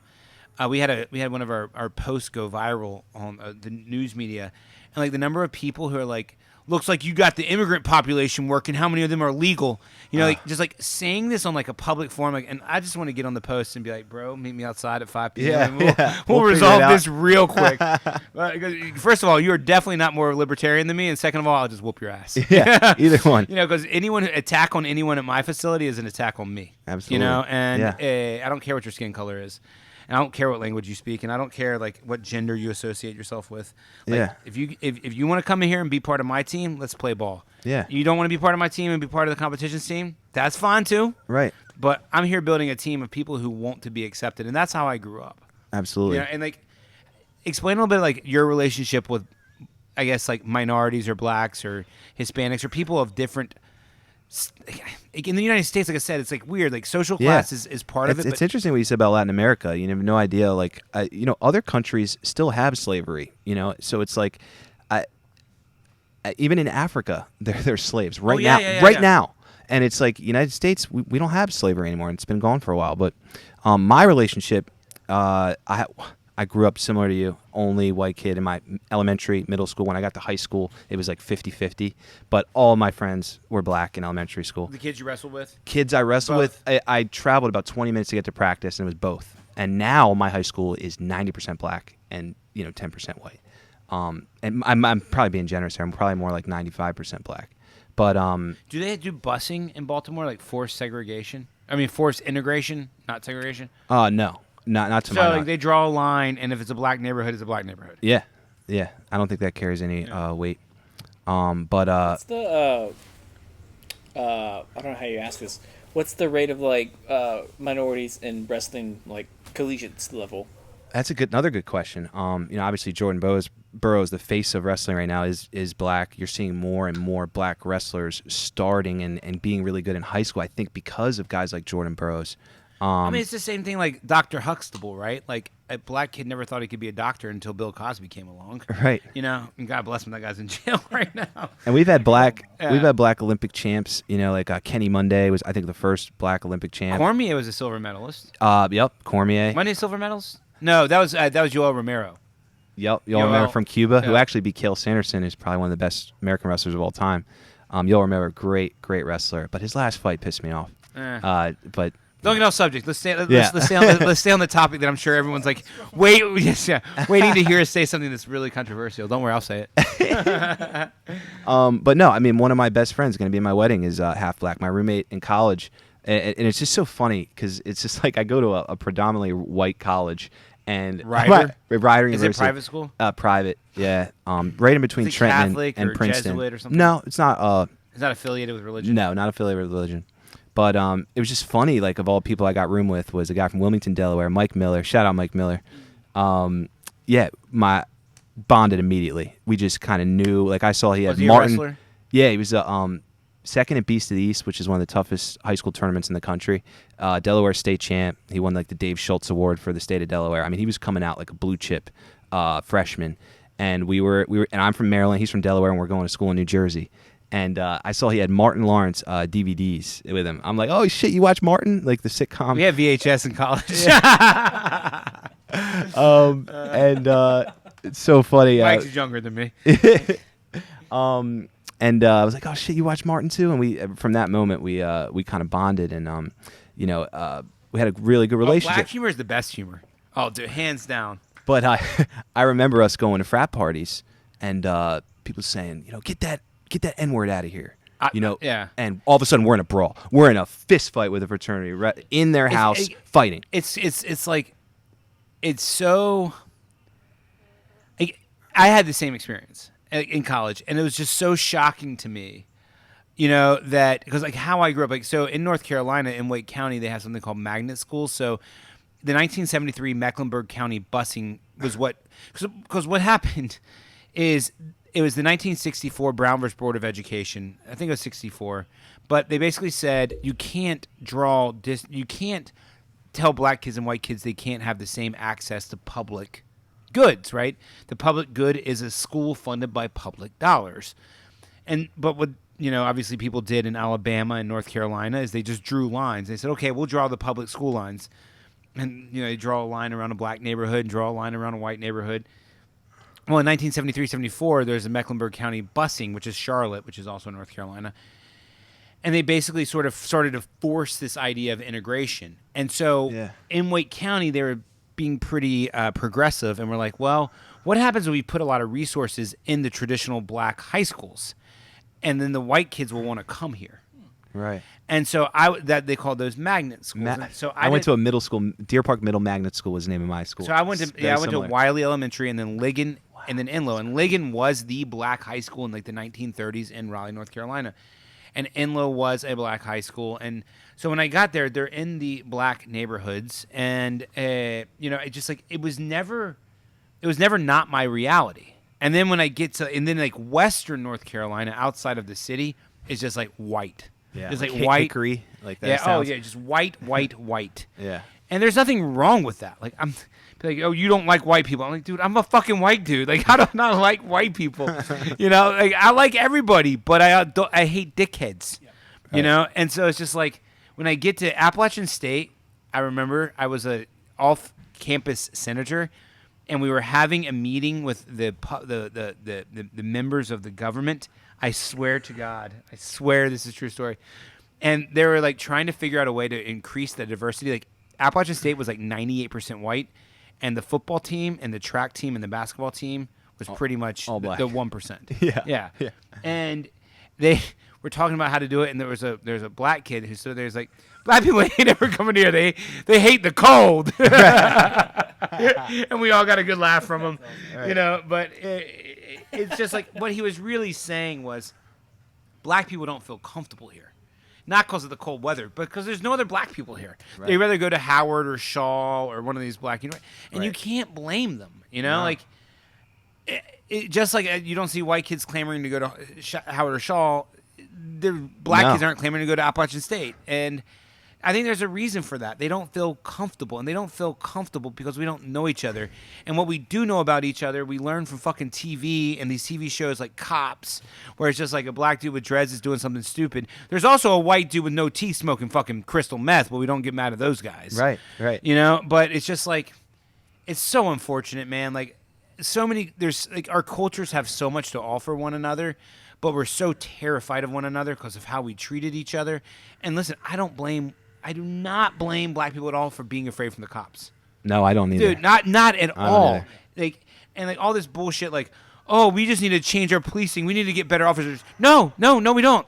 No, we don't. What we need is to stop criminalizing stupid shit and tell the police officers, unless there is a violent crime occurring, leave people the fuck alone. Right. Like you see it all the time. Like you see the NRA, like that white guy's got to, the right to carry a fucking AR-15 into a grocery store. It's open carry. It's public property. He can do that. Well, you know what? What I wanted, if I were a trillionaire, I'd go buy 1 million AR-15s and give them to every black dude. Like, it's your right. Walk around with it. Right. It's your right. And anytime the government try to stop them, I'd be like, oh, that's their Second Amendment right. Well, I don't know how true this is, but like, you bring a really good point. I've seen it on Facebook How all the mad time. would I make American white people? Oh, man. Donald Trump, if I literally bought 1 million AR-15s and gave them to every black man on the street corner. Well, but like what I was saying, that'd be so much fun. Oh, I wish I had the money. but I think it would backfire because like what I've seen is like when white people protest, with their AR-15s, it's a very peaceful protest. Police are there without doing anything, but like when a black person protests, like trying to, I don't know, not be killed by the police. I mean, like police go nuts. Like it would be it's a riot. It would be interesting, right? Like you do see these white protesters like taking over. Imagine if a group of black dudes with masks on walked into the state capitol building with AR-15s. Yeah. Holy shit! massacre. Oh my god! People would die. No, I don't know. I mean, like the black dudes are probably terrified to do it. If you're out there and you're willing to do it, come talk to me. I got AR-15s, so we can figure this out. Though, so I'm saying, What? like, they're attacking black protests. Again, I don't know how true it is, but Well, no, of course they are, but like it's also like I don't know. It's such a. You're not a protester any longer if you start throwing rocks at the police. Right. And you're seeing that with the bottles and Yeah, it's like Molotov cocktails and like. Yeah. I mean, but what are they to do, right? Like. I guess they want to be heard. This guy was murdered on murdered on live TV. Like, But the government, you see Trump tweeted, "We're going to investigate this." there's nothing to investigate. Yeah. He murdered the dude. I know. But they can't just throw him in jail. It's America. There's got to be a trial. They're gonna you arrest him. You file first-degree murder charges, and he gets the right of due process, Right. just like every black man that's in jail has the right to due process. And if Yeah. he wants to hire a defender, he can do it. The thing is, there's this unwritten pact. Having gone to law school, never practiced criminal law, but having gone to law school and wanted to practice criminal law, there's this unwritten pact between prosecutors and the police officers. Mm-hmm. There's this unwritten pact. Prosecutors need evidence. They need to send someone to jail for drug charges or murder or rape or kiddie porn or all this terrible shit that prosecutors should send people to jail for. Right. They need police cooperation. So the idea of a prosecutor prosecuting their team, it's like, it's like your best friend in college. Let's say you did see him rape a girl. Like, how are you going to go against him and testify against him? right. I mean, couldn't. not saying that happened, but how? Yeah. Like, or your wife, or whatever, did a crime. Like, you're not testifying against them. And that's how this works with prosecutors. And prosecutors know it's how it works, and police know that's how it works. And prosecutors, there's a ton of all this. No, prosecutors are the salt of the earth. There's a bunch of shady motherfucking prosecutors out there. They're just itching to exercise some right to throw someone in jail to make up for some deep-rooted insecurity they have. Right. And that's their teammate, the police officer. And Yeah. so... they need the police, the custodial evidence. They need this information. They need the testimony of the police. So they're not bringing charges, and that's the problem. Like the judge is like, I think the governor was like, these need to bring charges. Well, you have to understand, the governor is not the head of the police. The attorney general or the prosecutors, the attorney general is the head of the police. There's the judicial branch, there's the executive branch, and there's the legislative branch. Like, we split the powers. And that's a good thing, by the way. I'm not saying that's a bad thing. But that's why you Right. don't see charges yet. Right. I'm sure they're coming. I mean, that video You says think? it all. I mean, that video. How could that be denied? That guy was not resisting. He That was was murder. handcuffed. That guy was murdered. I mean, Yeah, there's no doubt about it. Yeah. There was no reason. And the worst is I don't know what more evidence they could need. second-degree murder. Like, he didn't have the intent, but I think it was... I mean, do you think he had the intent? Like, do you think he's like, I want to kill this dude? No, the cop. Yeah. Like, literally thinking... I don't want this think dude dead. I don't think he thought it was going to kill him. I thought he was just putting pressure and I don't think he was like I'm going to kill this guy. I think that guy goes home and masturbates to the thought of his job. I'm serious, man. I bet he gets off. I bet you he gets off on making other people feel like shit. Right. I think you're right. That guy's a piece of shit. And I was like, oh, well, that's just one cop. They're not like that. Oh, a lot of them are. A lot of them are. A lot of them are. And unfortunately, it's a discredit to the good cops out there, and it puts a bad name on all the But good there are four cops. cops looking at it, and that's the bullshit that pisses me off. Oh yeah. Like, Where are those- the other cops? Oh yeah. Like, dude, like, I'm telling you, right? Maybe it's not true because I haven't been in a situation. I'm telling you right the fuck now. If Mike Kessler were just to like throw an ant on the ground and start stamping on ants, I'd be like, Mike, that's not cool, man. Yeah. And we're talking ants. Right. We're not talking other human life. Right. And then the guy's saying, I can't breathe. I can't get off me. I can't. He's verbalizing. And there's like 5 cops standing there like with their dick in their hand. That's why all those cops, there needs to be some type of. Obviously, the one needs to fucking go to prison, but the other four, the other four, all their bosses, like the buck stops. Like if I come in here and like there's like a kiddie porn ring going on in my factory and they're like abusing children in the back, I may truly know nothing about it, but no, you got to get me. Like you got to go after me. Captain goes down with the ship. Yeah, Captain goes down with the ship. Dude, it's crazy to me. Like, and like all this, like, oh, I feel for black people. Like, what is white America gonna do? And like, that's to me, like, what is the American? And the answer to me is, you have to decriminalize drugs. So there's no reason for these guys to even talk. Decriminalize jaywalking. Decriminalize, because all these cops do is literally go out and look for one thing. It's like pulling someone over for a 46 and a 45. Like that's what it is. DWB, driving while black. It's called Kansas City policing. Yeah. And that's literally, it's called the Kansas City policing method. Yeah. And Malcolm Gladwell, he just did the book Talking to Strangers, and he talks about this. And I'm not making this stat up, and it is in North Carolina. I could be slightly wrong. But the Highway Patrol stopped 450,000 cars in like the year 2015 in the state of North Carolina and found 46 illegal guns and drugs. Like a very, very low percentage. Mm-hmm. The Highway Patrol in North Carolina was like, let's start Kansas City policing, which basically means you stop people for whatever reason and try to find something that they're doing wrong. That's bullshit. They stopped 900,000 people the next year and found 96 drugs or whatever. So it was like they stopped 450,000 people to get 45 people more off the street. And it's like you're alienating 449,964 people to find 40 people. That's fucking retarded. Yeah, it is. It is. And maybe put those resources somewhere else. Yeah. Like high school wrestling programs. Yeah. Anything but that. Anything but pulling someone over trying to find something, or searching for marijuana. I'm not saying don't stop someone from drag racing in the school zone. Yeah, something like that. Sure. But you should not be stopping. I just saw a crazy thing that crime is way down. But certain types of crime. Violent crimes are actually up, but drug possession charges are way down. Yeah. Why? It's because cops are practicing social distancing. Yeah. Violent crimes up, but that's not because cops are practicing social distancing. That's because we blew up the goddamn economy. Yeah. These are separate issues. But drug possession, a black dude, a white dude, anyone who's smoking a joint in their car or flipping a bag of pot to make $20 to buy their kids some food. Yeah. My life ain't hurt. You see, you ever watch Live PD? It's basically like Cops now, where it's more in depth. It's just basically like Cops, but you see in certain states like Texas, they find weed and it's like, oh, they throw the book at the guy, But you and not so much as California, but let's say that state like Maryland.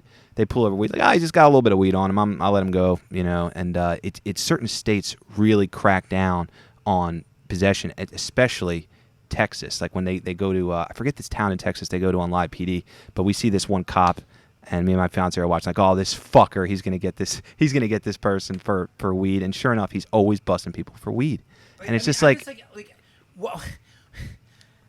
Dude, I want to get a cop on here. Just dude, if you're a cop out there and you love busting people for weed, I would love for you to come on my show. Or if you don't love busting them for weed and you just feel like you have to. This is the bullshit, though. You don't have to do anything, right? I don't believe it's against the law. I'm just doing my duty. Fuck you. No. Come on my show. That quota thing's a myth, right? That they need to give a certain amount of. I think some sheriffs in small towns are trying to look to profit off certain things to fund budgets, give traffic tickets and stuff. A cop out there who's giving 15 tickets a day. They're $250 a piece. He's bringing in $4,000 a day for his county. Mm-hmm. So, and if there's a bunch of New Yorkers driving down through Virginia to go to the North Carolina beaches, they get beaten with a bunch of tickets. Yeah, they might just be making some money. But I think there is a quota to that. I do think there's some quotas because it is cash, it is business. Yeah. But Look at a state like Virginia too. Huge revenue stream for the speeding. Have you guys ever got a speeding ticket in Virginia? Yeah, I have. They're ridiculous. I've had several. Insane. I was going Like 82. $500. Yeah, 82 miles an hour in a 70-mile-an-hour zone. That's 12. Reckless driving. Yeah. I got hit with. And they threw the book at me. I had to get a lawyer. Paid like $800. Oh, it's Fuckers. profit. Yeah. Now, They look for the out-of-state tax too. of course, they make because then you're going to have to get a lawyer, you know. Mm-hmm. But the whole thing is like I would love to get a cop on the show who's like, who literally is like, nah, man, like marijuana is the problem with the world. Like me, like Yeah, Mike Pence thinks that, I think. yeah, well, Mike Pence, you are welcome to come on the show. Yeah, and please come on the defend- podcast. Yeah, Mike, if you're listening, and it's okay, we will not have a woman alone in the room with you that's not your wife. We're going to have to film somewhere separately, I think. Yeah, exactly. Mike, maybe we can do a Zoom call. Call me, Mike. I'll get you some Michelob Ultra. But the whole thing to me is just like it's not like we need to train cops better. We don't need more cops. We don't need better trained cops. We need less things that are not crimes. Like we need to do away with like I gotta disagree with you. fuck that man, dude. Like No. Like, I see your point. I really do. But, like, I'm telling you, if So they... you think someone who's smoking a plant should go to jail? No, whoa. Okay. So don't put words in my mouth. All right. I'm saying if you decriminalize marijuana, which it should be decriminalized, they're going to Or find legal. something else. Like, it's not... I think marijuana is the scapegoat. It's the one they pin things on. I think it's... What's the most used plant? Right. Right. I mean, But they'll find something else, like, oh, this guy was... I don't know. They'll find some other kind of stupid law. Listen, I'm a huge fan of decriminalize it all. Like, Yeah. literally everything. Heroin, crack, Oxycontin, everything. Prescriptions, nothing. Yeah. Let's train our kids. That they make right choices and they understand what these things are. They don't do them. Like perfect example. I put my seatbelt on, not because this is against the law, but because I don't want to die in a car wreck. Right. I want to teach my kid don't take Oxycontin, not because you're afraid of the police, but because it's gonna fucking fuck you up. Yeah. You just got back from Thailand. You probably can explain this a little bit better, but why are they so crazy about drug use there? Like, if Culture, you're just like Texas. okay, so it's more like if you they probably think like acid or something in Thailand. I think you get a death sentence if you get caught with acid or LSD in Thailand. I actually know somebody that's in a Thailand prison right now, that's trying to get off death penalty. A lot of that comes from like Malaysia and Indonesia. There's a huge Muslim population, and they have these more like eye for an eye, like Quran based.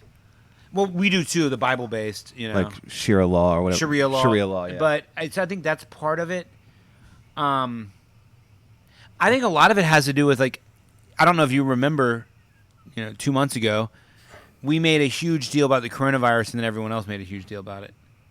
It wasn't a big deal until like Trump started shutting down planes and borders, and then everyone else immediately just like talk about sheeple, just like blindly followed, just like, oh, this has got to be the right thing to do. Right. Except for like Sweden, And somehow America quadruples the deaths out of every other the top country. But we also have a massively large population, but compared to this, we also have a very unhealthy. You were talking about Japan earlier, like 100%. I think it has to do with their diet. Yeah. Also, how they deal with stress well. I think they deal with stress and pressure well.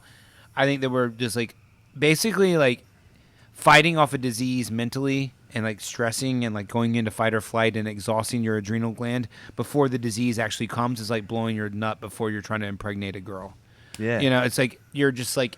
When the disease finally comes, your body's already exhausted from fighting it fictionally, right? So it's I think like an exhaustion, and then the social distancing is almost a disservice, right, to your immune system. in a way. I think the stress is the bigger disservice. I would need to get doctors on here to confirm some of these, and these are all theories. Like, right. But like medicinal theory is not a bad thing. People are like, oh, you can't say that. You don't have the data. I'm like, well, like I remember like the American government spent like $10 million to prove that orange juice that came from oranges was better for you than orange juice that came from concentrate. Like, I mean, like, do you really need a like?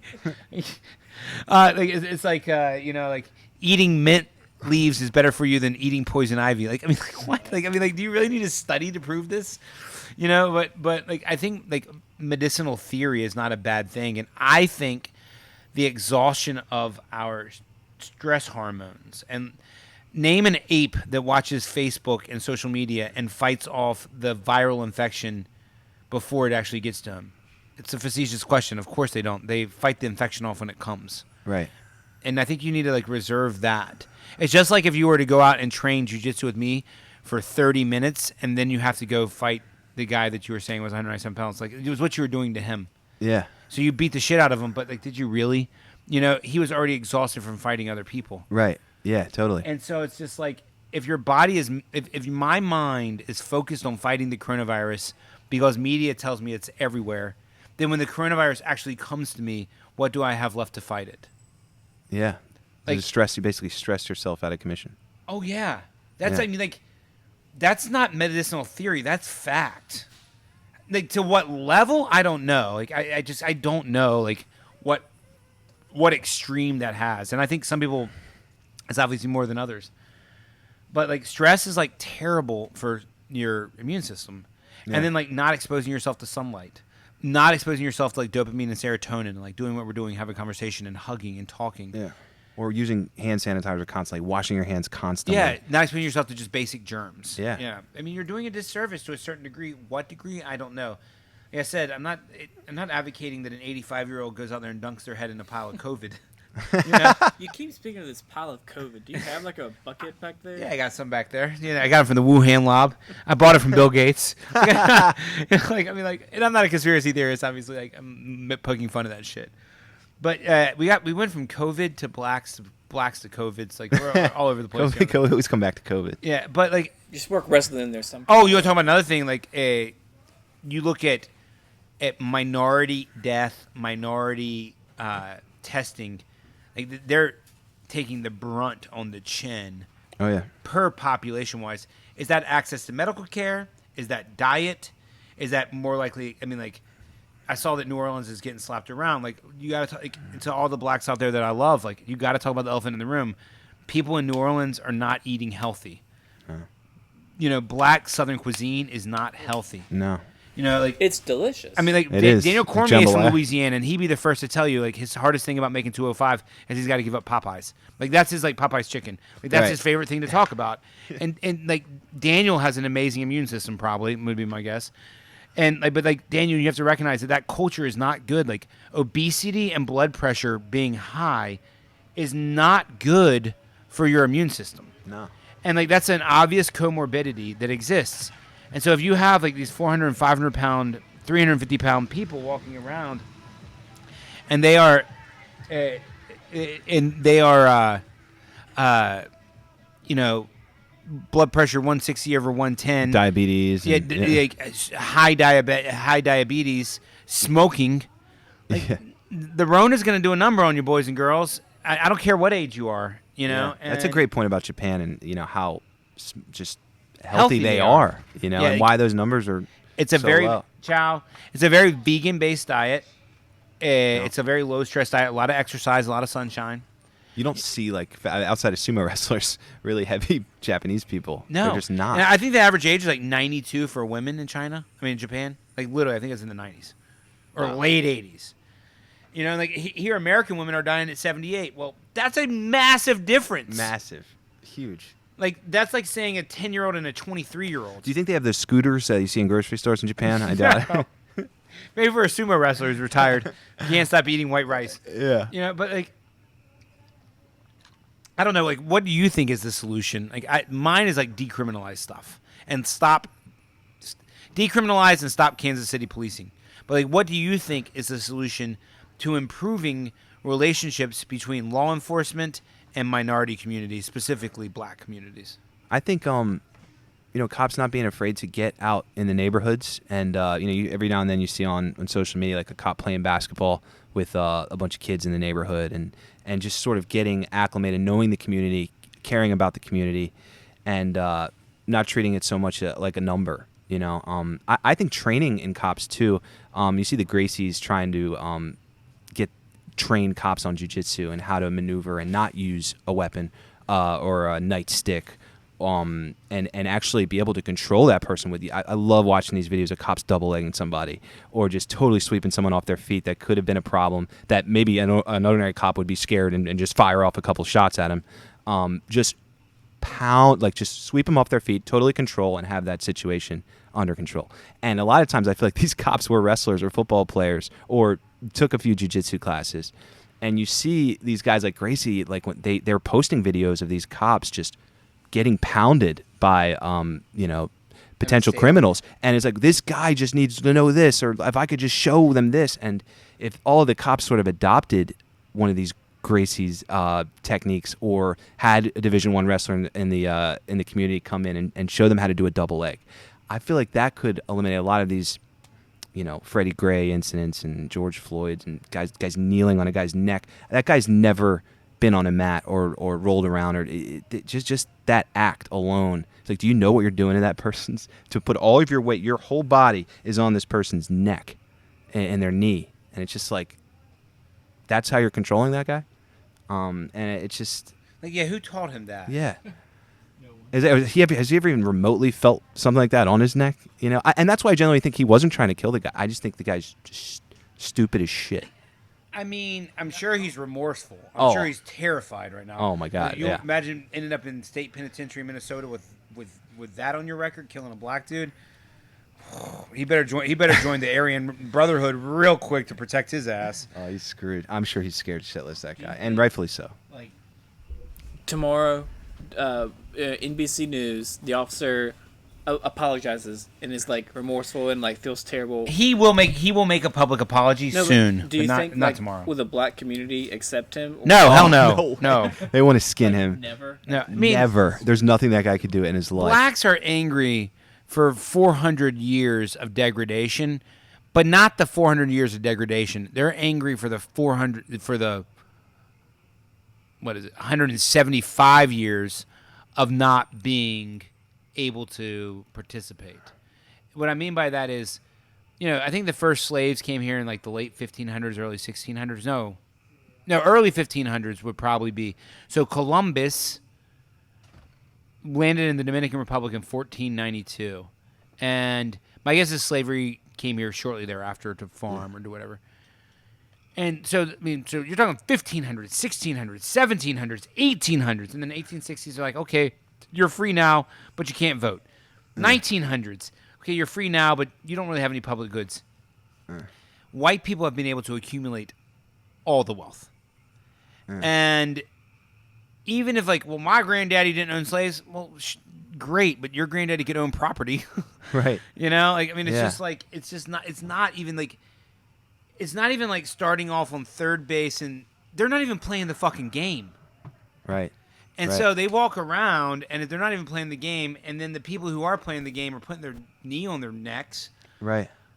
Crazy. Dude, who was that black boxer that basically during slave times was beating up all the white guys?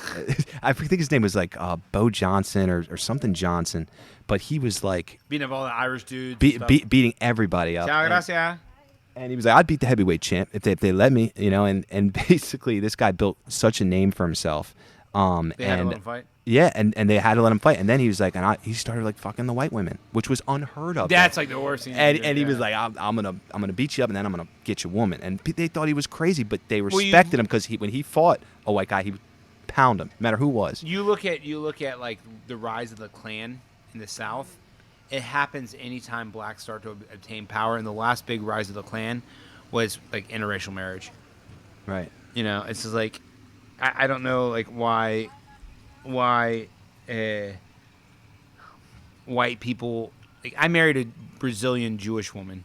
You can't get much more diverse from being white Southern to marry a Brazilian Jewish woman. Right. Whose mom is indigenous and whose dad's a New York, Jewish man from Brooklyn. You can't get more, opposite than that. But like I said, I grew up where I didn't see skin color. I just didn't see it. I don't. That's not true.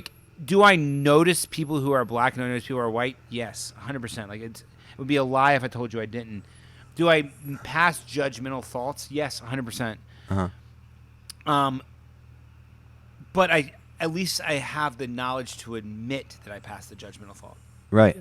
I think everyone does. I feel like people that say they don't, I think they're full of shit. I mean, everyone has these preconceived notions from past experiences. Of each other, right? Yeah. Whites with blacks, black with whites. Yeah. Like, I'm sure if some black dude saw me with a police uniform on right now, they'd be like, oh, shit. Right. You know? It's Right. like, I mean, they're judging me.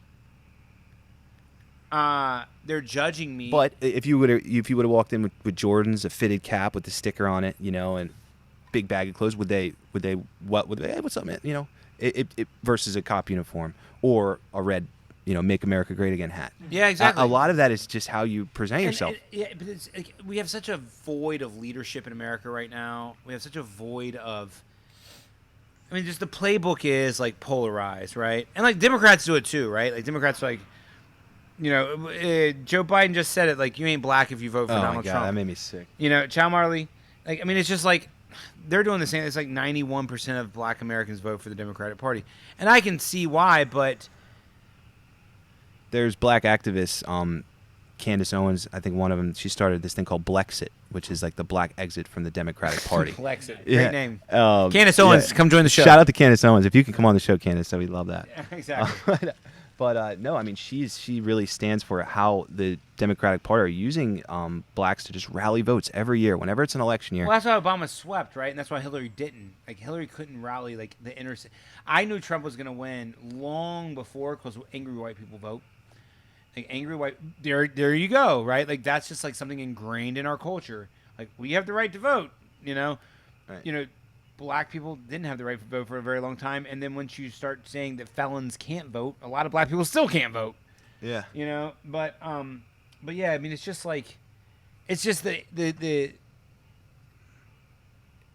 reasons for the problem are multitudes, and to me, they're just so obvious. And I just don't see, the reason we can't solve them is leadership. Yeah. That's ultimately it. Yeah. You know, Yeah. like, and you thought Obama was going to be able to do it. Well, now we have a black president. He's even half white. And Donald it's like, Trump is- it wasn't even. It was worse, and obviously probably worse now with Trump. Well, you I know, mean, it's not like who's going to be the right guy, who's going to be the right leader to do that. Donald Trump is an obvious backlash to Barack Obama, right? Like, you want to talk about, like, people getting scared, like, you know, marrying a white woman's one thing and then becoming president in the United States. I remember when I was in middle school, Jesse Jackson, Oh yeah. or in elementary school, Jesse Jackson ran for president in 1988 with Dukakis, and he got like 12% of the vote or 15, I don't remember. But it was like the primaries. And I remember, like, black man's never going to be president. Well, he was president 30 years later. Yeah. Not 30, 20 years later. Right. You know, and I just remember, like, people just being like, when do you think will be the first black president, this and that? And I'm like, I mean, I don't know. I'd vote for a black dude. There was a black president before a Jewish president. There still has not been a Jewish president. There's been So a what lot does that of- say? Isn't that There's been interesting? a lot of Jewish heads of the Federal Reserve, though. They don't want to be president. They're just like, I'll control the money. I know everyone hates me for saying that, but A it's Jewish true. president would have to do the speeches like kind of on a swivel, so it's not just, watch out for the snipers. And But it's just like, one of my favorite things is you see people who have been downtrodden by society, right? Like, oh, white men have all the power. Like, you're right. I totally agree with that statement. Oh, that's white male privilege. You're totally freaking right. yeah. You know, like, I will call a spade a spade. You know, and there is no doubt in my mind that I have the ability to say this because I'm white. Yeah. And I own it. But what do I do with it? You know, that's the thing. And so I am calling for the decriminalization and the stopping of the Kansas City Police Force, and any local sheriff, head of law enforcement in your county, town, state, ask them, do you support Kansas City policing? Yes or no? And if they say yes, do not vote for them. I don't care what skin color they are. I don't care if it's a black dude who's like, I love Kansas City policing. Don't vote for him. The second thing is, do you think possessing drugs is a crime? Yes or no? You think it's a crime? I'm not voting for you. Those are white America. If you want to do something for black community, do that. Do that, and the shit will change immediately. Don't let people tell you, oh, they'll come in your house and rape you. No, they won't. No. No, they won't. Drugs will be really cheap, and crime will actually go down, because the reason property crime exists is because drugs are really expensive. Right. And we spend billions and billions of dollars incarcerating people for fucking smoking a plant. Right. Meanwhile, there's an opioid crisis that no one wants to address Yeah. going on right now with prescription drugs. Because Purdue Pharmaceutical Company, about 100 miles from here in North Carolina, is making bank off that shit. Right. And you know what he did? He gave a lot of money to the congressmen and senators in North Carolina and throughout all the South. So it's just like, we have to make up some fictional shit that society's in danger. In danger from what? Some dude smoking a plant? Like, stop. It's bullshit. Like stop. And here's another thing I will say. Like, if you are out there and you see your kid overdosing on OxyContin, or you see your kid smoking a joint, and you don't call the police, then why the fuck are you calling on my child? Great point. You know, like, yeah. If the solution is, we need to get him help, then don't call the fucking police on my child. Right. Fuck you, man. Like, that hypocrisy is the bullshit I can't stand. Right. You get the last thought. I know I talked a lot in the second. It's all great content. I mean, that last point was something I never really thought about. But like, yeah, if your kid's ODing, I'm not calling the cops, right? I'm calling medical help. But so that means that drugs are a mental health challenge, not a criminal challenge. Yeah, that's what you're saying. Totally, 100%. Okay, not criminal, and I'm totally with you on that, Steve. But as far as a final thought, we started with wrestling. We might as we'll end on that.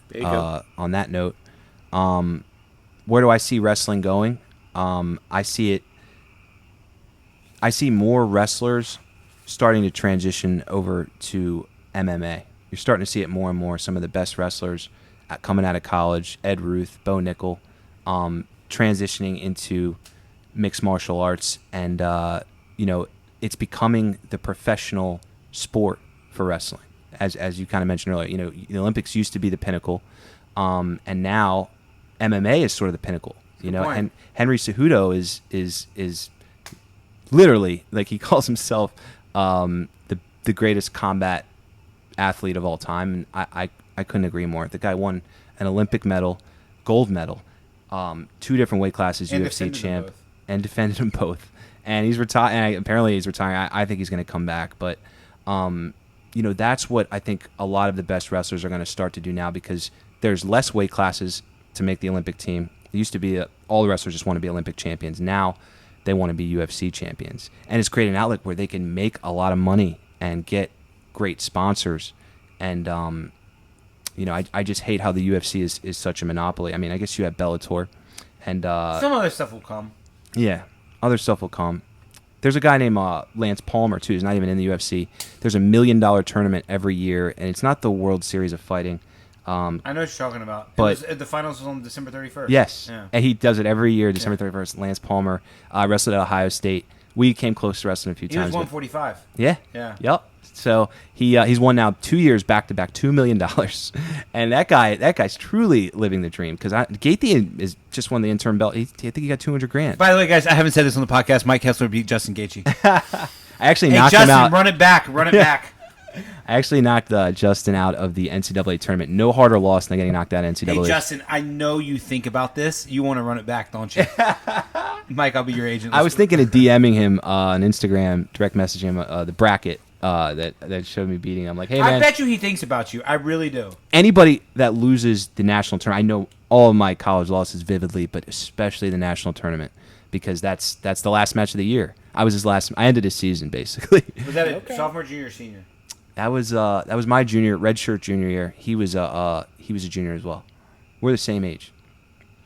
Dude, hey, Gaethje, Gaethje has probably did he win it the next year? I think he took 6th in the country. Okay, so you probably had like a total of 5 losses in all your combat sports in the last whatever. What year was that?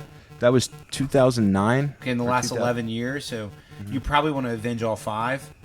Yeah, dude, we'll get Mike some mitt work, and we'll get him out there. We'll see what happens. Oh man, I'm so out of shape now. I couldn't imagine. I mean, I used to throw up. I'd be so out of shape if I come in from a couple weeks of not working out. I would just yak, and my coach would just know. I'd be by the trash can, and after I'd come back the next day, and I would be close to yakking and hold it back and be right there. And then once I kind of get past those 2 or 3 days, I'd be in shape. Well, we got the you know? gym upstairs. You need to come train, man. Yeah, I'm looking forward to it. No. I've never done jiu-jitsu. No, I'm strictly a top of wrestler. You know, but I got buddies that have gotten into it, and it's like they call it like a science. Like I got this one, he's a math teacher. He's kind of a nerd. Shout out Matt Meyerkoff. But he loves jiu-jitsu because it's like a mind thing. Physics in a way. And he's so into it, and he looks at it like an equation. And he tutors Matt. And he really gets off on just kind of where to go and how to move. Leverage points, you know, using gravity. You know, Yeah. it really is. There's a lot of mathematical explanations, like breaking down a fight. There's a lot of science to it. Being comfortable on your back too. Yeah, I mean, yeah. that's something that being on my back. I couldn't imagine. I feel like I have to get out. Yeah. You know, versus look Which for is something. good though. Like standing back up, like you're not losing a match when you're. They always say you're not losing when you're on your feet. You know, Right. It's not always true, but yeah. But anyways, you want to say anything else? No, I mean it was a pleasure coming on, man. I this is the first podcast I've done. I was actually a communication major in college with a radio television track, and I was talking about earlier how I ran one of my project was an hour-long show I had to do, and my topic was Mike the Movie Critic, where I would just talk about movies that I liked and movies that just came out on Redbox. What was your favorite? At that time, I think it was The Matrix or something that I talked about. good So you could talk about The choice. Matrix for a while. I mean, But it's worth it. You Which can depends do on it what's for a going on in while. society today. Oh, oh yeah, a lot of people still think that's real. Like Really? yeah. I mean, I wouldn't go that far. The man. flat earthers, you probably throw them in that Flat bucket. earthers. Oof, that's a topic. Yeah, especially when It's a topic and people still believe it. That's what I'm saying. We could go for hours about those idiots too. there was a guy that took a picture at the top of Everest, and you could sort of see the Earth kind of like making that curve, like it was round. You know, it's just like for all you flat earthers out there, check out this selfie, and it was so obvious that from that. I think it's like every 16 miles. Maybe not even that. Maybe 4 miles. You can't see another 6 feet. Like the Earth curves so much. Like so, if a 6 foot man, you would lose him off the horizon. right. You know. But no, man, I had a great time. Hopefully to be able to do it again. Oh yeah. With a different topic. Movies and wrestling. What's the best, either wrestling or sports movie? Great in your question, opinion? dude. No, I don't even have to think about this, and I don't imagine too many people have seen this, but it's called Vision Quest. Matthew Modine. There's actually a podcast called The Rewatchables where they go into deep depth. It's so great about movies. You know, they've done The Departed, a lot of movies you guys would know. But they did Vision Quest, and me and my brother freaked out. Like how they did Vision Quest, an 80s wrestling movie. What's it called? But it's called Vision Quest. It's with Matthew Modine, and he's basically 190-pounder, and he has to get down to 168, and he has his vision to beat the best wrestler in the state, who's like undefeated 3 years. He pins everybody. His name is Brian Shute. And he's, first of all, he's supposed to be weighing 168. The guy looks like he weighs 225 in the movie. It's like AC Slater style wrestling. You know, it is just absolutely ridiculous. But I watched it when I was like 5 years old, and my brothers put it on for me. I remember him sliding the VHS and Mike, you need to watch this. And I was just mouth open the whole time. It blew my mind, and just kind of how Matthew Modine's character, how he was so dedicated to lose the weight. It's all about cutting weight. He's in a sauna suit half the movie, but he needs to lose the weight, and he wants to wrestle Shoot. And then this girl comes in the mix, and she starts, this girl that her dad basically brought in the house. She needed help, and he's a couple years older than the main character. He starts to kind of fall for this girl and thinks, is it really worth it wrestling this guy? And he's kind of toggling with like, should I make the weight, or I'm so happy now I met her. And then in the end, he finally wrestles this guy. And what a fucking Good 80s movie. movie. He wins. Great 80s movie. Yeah. I hate spoiling. Right. You have to. Vision Quest. You can easily rent it on Amazon or. Okay, but Vision Quest. I'll do it. Vision Quest. Sounds great, good, actually. great 80s movie. They were going to do a remake with a guy that I was told in college looked a lot like me. He played the wolf in Twilight movies. Taylor Lautner. He was supposed Mike to. Kessler's geeking out Right? now. My goodness. Okay. Okay. We're talking about Vision Team Quest. Edward or Team Jacob? Go. I definitely didn't really have a TV in my house for the most of my life, so I don't really even know. Really? any of this shit. That's Yeah, interesting. I don't watch TV. Dude, I grew up on the TV. My dad even had one of those boxes that got the pay-per-view channels for free. And one of the channels was the Spice Channel, which was a porn. It was like a softcore porn. So I would. I remember running off the bus in middle school Before anyone came home. My mom came home at 4. I'd get back at There's like no 3. whack off memory bank. There is Spice Channel, baby. I was shooting blanks at that age, but it was a lot of fun with the and it was all the pay-per-view channels for free, and obviously the Spice Channel was good times. Well, Sponsor. no one can ever accuse me of not pulling out facts out of people that they probably did not know they would be saying on national air. You heard it here first. You heard it here folks. first. Mike Kessler loves the Spice Channel. So let's not worry about all the other serious topics we talked about. That's all we man. need. That's Just imagine 13-year-old Mike Kessler running off the bus. Who looks just like Taylor Lautner. We exactly. see him. He is like a splitting image The of Taylor 7 people who are Lautner. going to listen to this podcast, Yeah. like, why did I listen to that? grossed out now. All right, guys, love you very much. We're out of here.